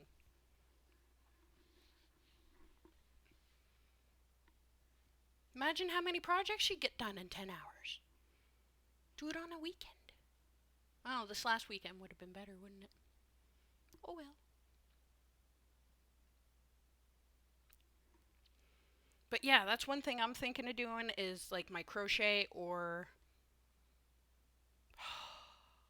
Okay, Sham. Must be an I. I'm thinking of doing like my crochet or knitting on cam, just because they have a creative that you can put. You need your Crojo back? Crojo? Crojo? Mojo? Oh, okay, gotcha. Well, and that's what I was kind of thinking, Stacy, is I do stuff like that because I know you'll be here. That might work as an inspiration. I was thinking of doing that. Or, because I've been wanting to get back into it, drawing on cam. Just pencil on paper drawing. Because, yeah, now that I'm getting focused back on getting. Oh, you're a dork. You're a dork, Sham. Such a dork. Um, or, yeah, because now that I'm getting focused back, I want to start getting back into stuff I used to do. I used to draw all the time. All the time, and I haven't drawn anything substantial in ages. In ages. Even if it's just my rendering of a photo. Well, not a photo. Like an image from Google. I don't draw real people, I draw cartoons. Dum, dum, dum, dum. Oh, Sham, I only have one complaint about your cocoa mix. One complaint. The 7 spice needs to be finer. Finer. It's slightly off-putting when you get a... No, it's good enough, but if you have a way of grinding the 7 spice down finer, I think it would be better. Because every now and then I get a chunk of pepper or of a different seasoning in it, and it's a little off-putting.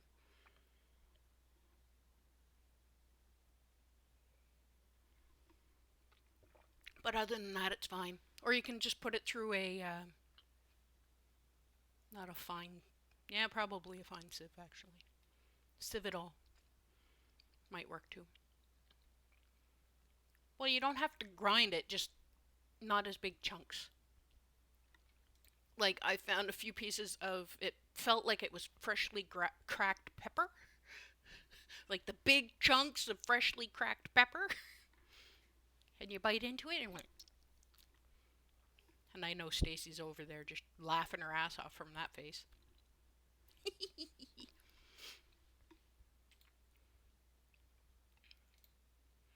Uh-oh. It doesn't look like a nipple, Sham. You said that you were knitting a nipple and you didn't send me a nipple. You sent me a picture of black yarn on a crochet hook.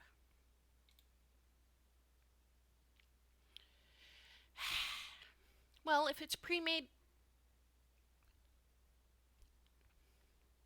I'm just saying it would make it better for those who aren't me. Whatever, it's not a nipple. It's a black circle on a crochet hook. And you, my dear sister, are a brat. With a capital B.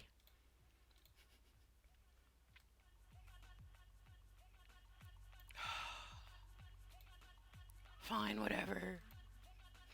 Whatever. But that game didn't actually take me as long as I thought it would to get through. Which is okay. I like short visual novels. Long ones are good too, but... Deep breath, Stacy. You gotta breathe. You must inhale or you'll pass out.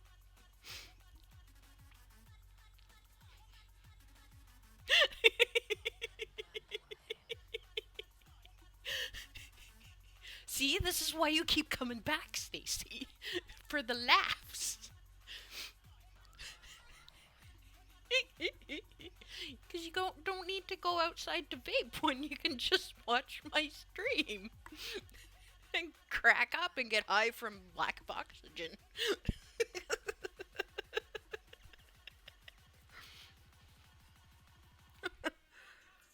And I have pimple or something right there. That's another reason why I didn't want to go on cam. Oh well. Raymog's playing Space Engineers. I can see what he's doing. Uh-oh, I got another message. Turned off my sounds in the Facebook.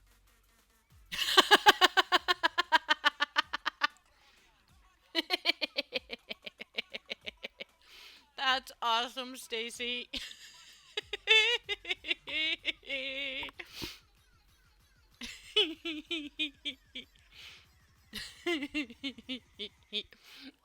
Shams, Stacy's screen froze with me making a funny face and sticking my tongue out while she was watching.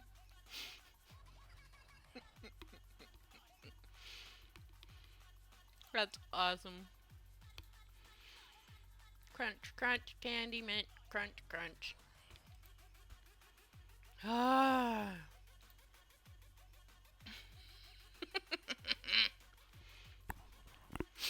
Oh my goodness. Yes, sister. Though Raymog hasn't answered the question of how much do we actually sound like each other. Because you hear your voice in your head, and I hear mine in my head. Then I hear my recordings. Probably. And I hear my recordings, and I swear to God, I sound like you, Sham.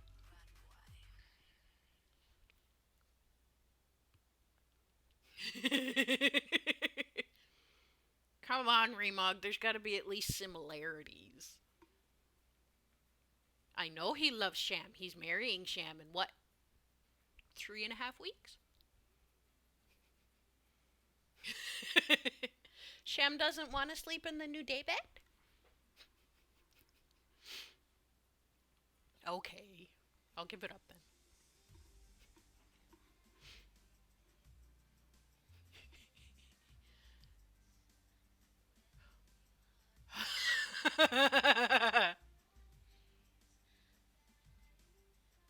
Apparently, Automod thought that was aggressive.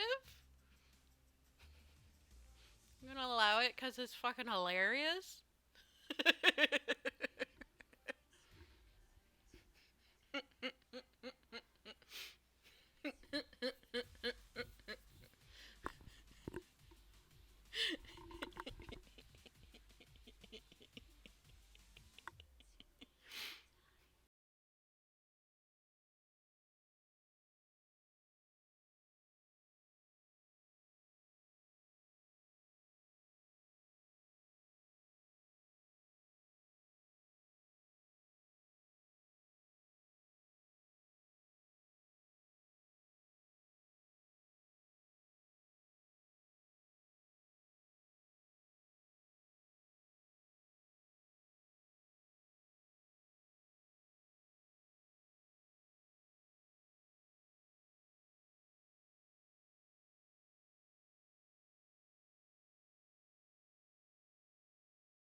No, thank you.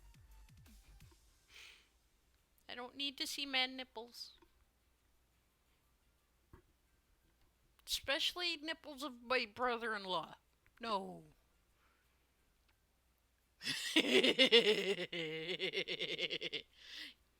Well, you're at your desk, right?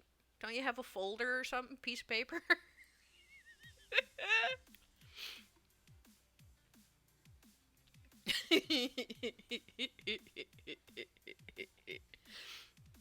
Aren't we just one big happy family, Stacy?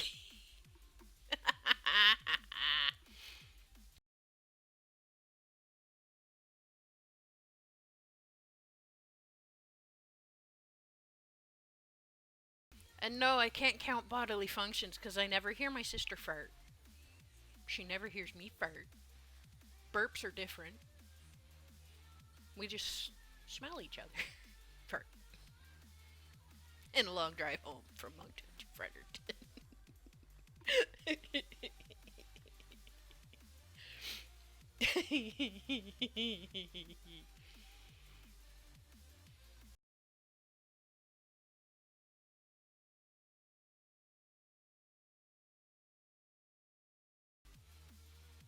I know I have a rip roaring ass. Doesn't mean I hear you fart or I am quiet loud when I fart at your house.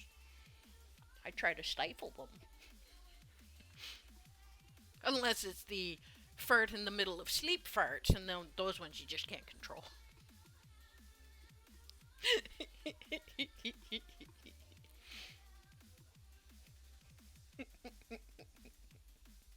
Careful, Stacy, don't roll out of bed while you're laughing. The floor hurts. Ow, fuck you.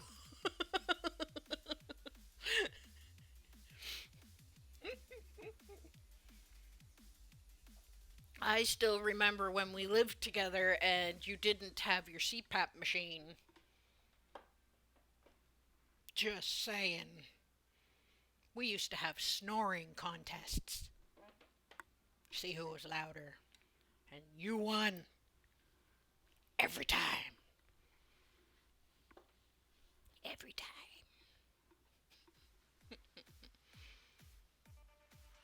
What? I'm gonna allow that because context, but was that during range and Jason was doing it? Or was that John with a rubber band? Might have been John with a rubber band too. Oh no, that was at the apartment afterwards. Sorry. Yeah, and that was a rubber band, and he didn't even notice. And he wasn't my boyfriend.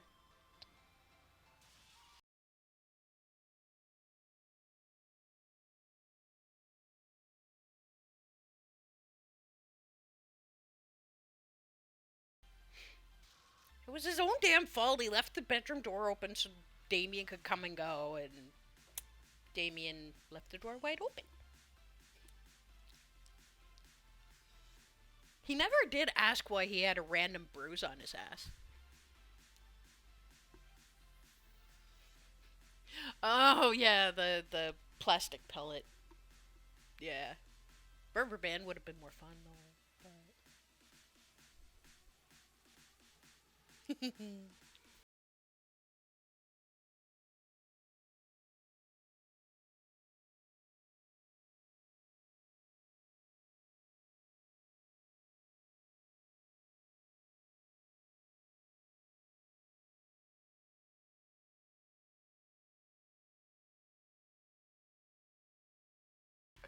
But yeah, I should go think about food.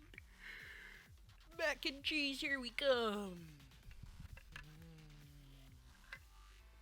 Or maybe tuna salad with tomato soup.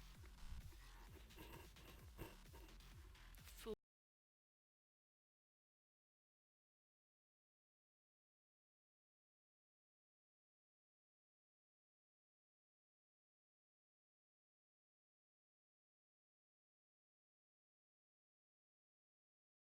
I want to do this and easy burp burp burp.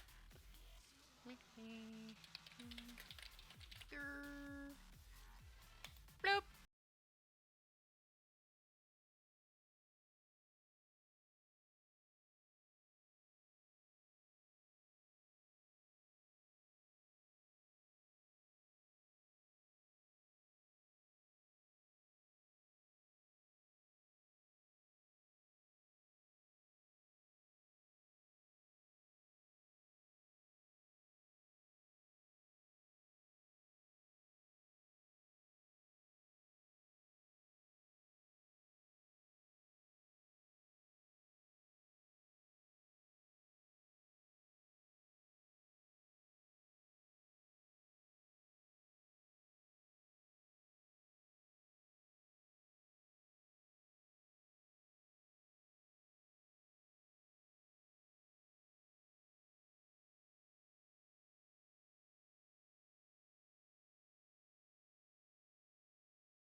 know there's music. Just not sure how loud it is for you guys. I'm trying to add something to my thing that was missing. Bloop. Bloop. Bloop. Bloop. There it is. Spotify.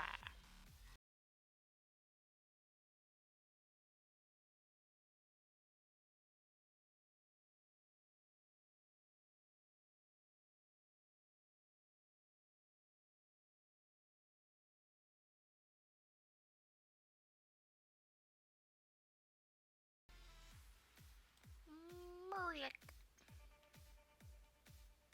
Music. Ta-da! Look. What am I missing? That's if I'm there. Working on job. Job comes first.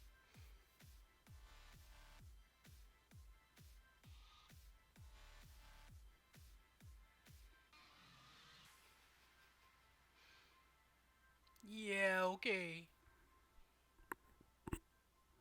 See, if that happens, you've already said that you'll do that. So if I get hit with a Nerf gun, then I'll know it's your fault. So I won't have to blame someone else. I'll blame you.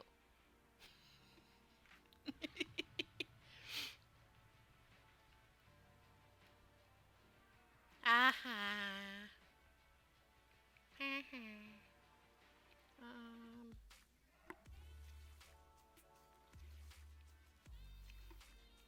yeah. Still your fault. That's all that matters. I could care less who pulls the trigger.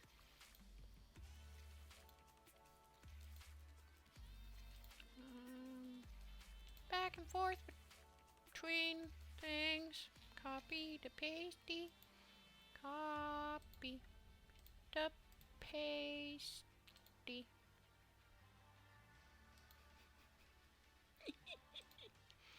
Aren't we such a loving family? And you can copy to pasty. You're gonna see the screen change a bit because I'm moving stuff around here.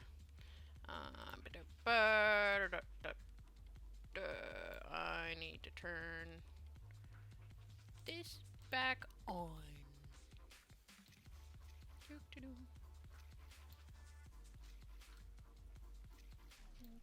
Make that smaller. That's better. Bloop. And back and forth, back and forth, back and forth, back and forth, back and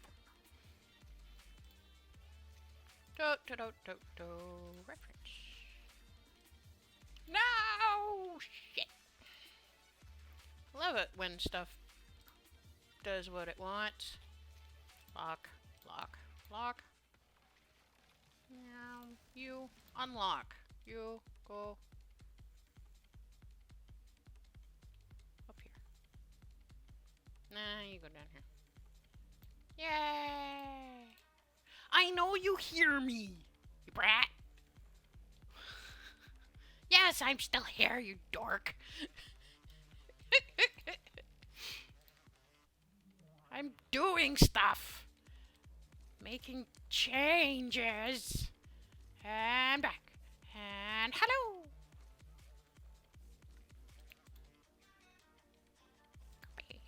And do.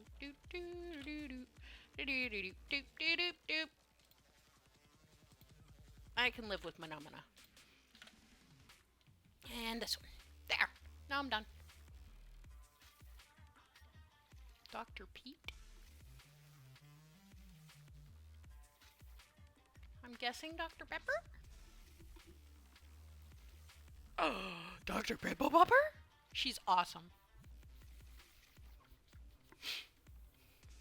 I can easily just sit and watch her videos on YouTube all night. I may or may not have done that. May or may not. Yeah.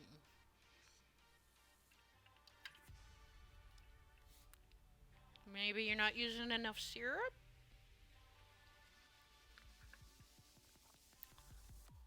Maybe.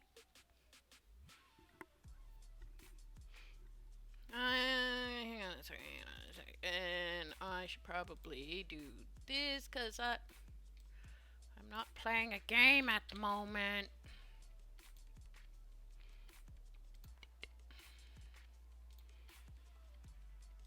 I have a bunch of different apps I use now. You guys want to see what my layout is for when I'm streaming? I can show you. Well, I don't really want to lock that or that. Turn those off. Properties. Cancel. Properties. Bloop. Oh my god. I'll resize it.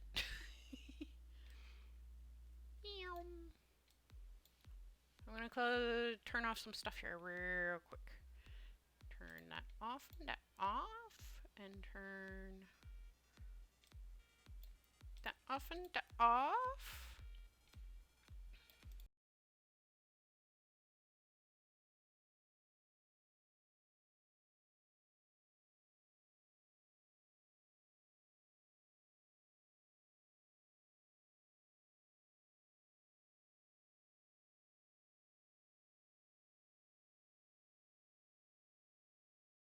Still showing.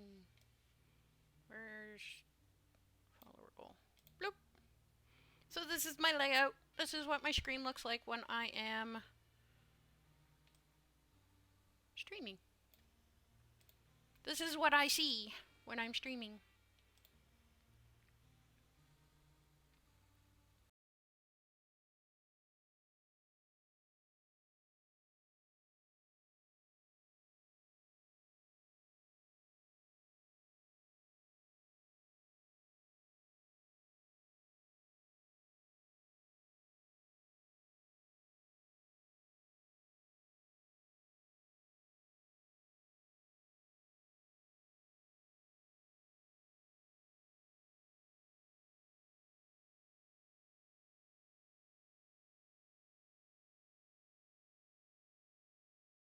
Highlight on. So yeah, you can this is what I see when I stream, and I will usually I'll pull up the game again. I'm gonna turn off the sound. What I'll usually do when I'm playing a game or doing something in another window is I'll resize it so that I see how good my stream's doing. I can see the chat. And this here shows me people who are in the chat, so I don't have to check this way, which is a pain.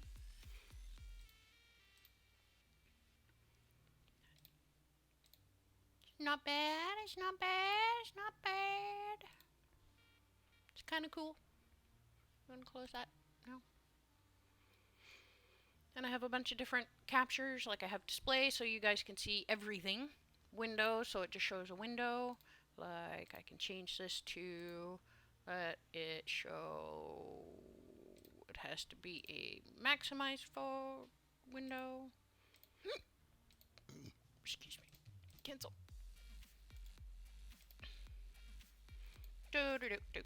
Firefox. Done. Your stuff is beautiful, Stacy. Don't worry about that.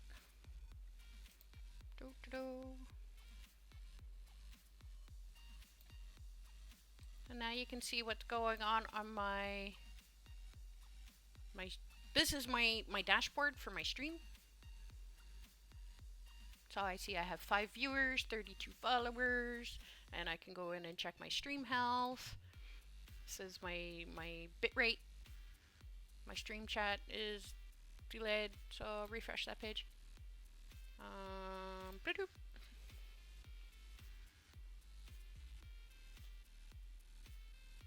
I love this.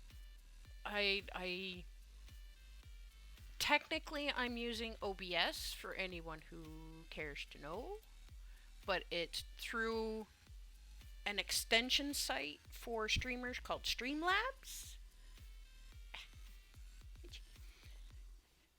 So it's Streamlabs' version of OBS, which is really cool. Adds all these extra features in, so I can single screen stream. Whereas most large streamers use two monitors. My video card won't let me use two monitors, which sucks, but oh well. Anytime, Stacy. I love your work. Every time I see you post it on Facebook, I'm always first one to like it usually if I'm there. Same as Sham stuff. Piggies not so much, but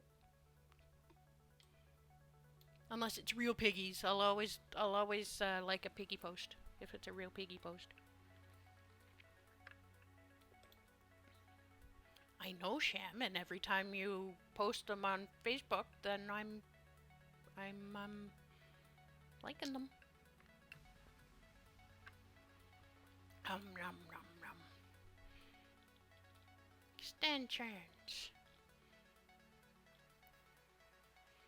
Is that the only extension I have now?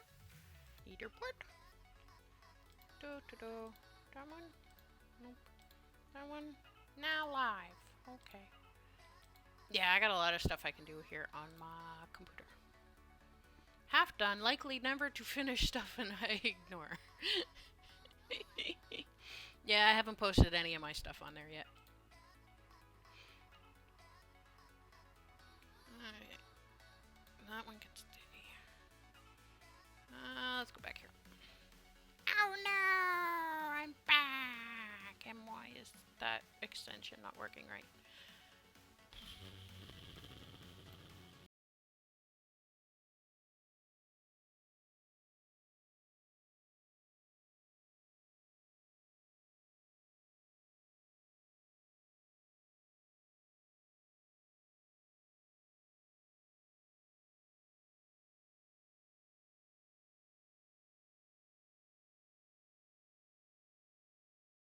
I do too. I have so many undone projects. So many. That's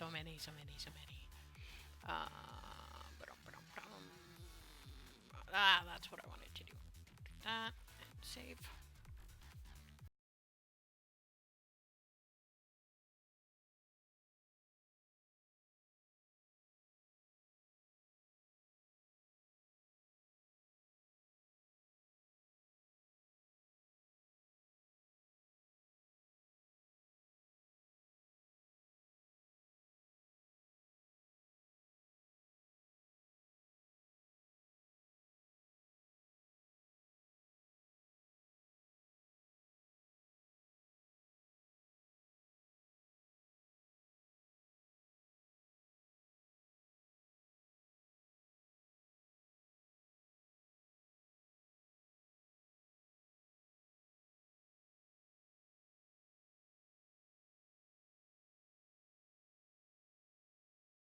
I'm gonna try something crazy and see if it does anything.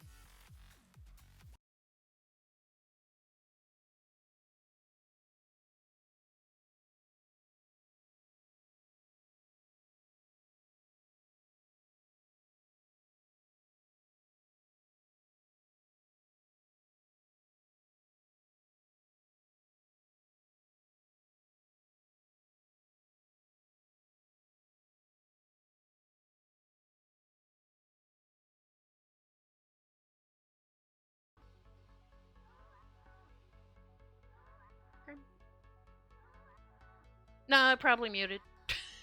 And every time I switch back and forth, it probably changes it.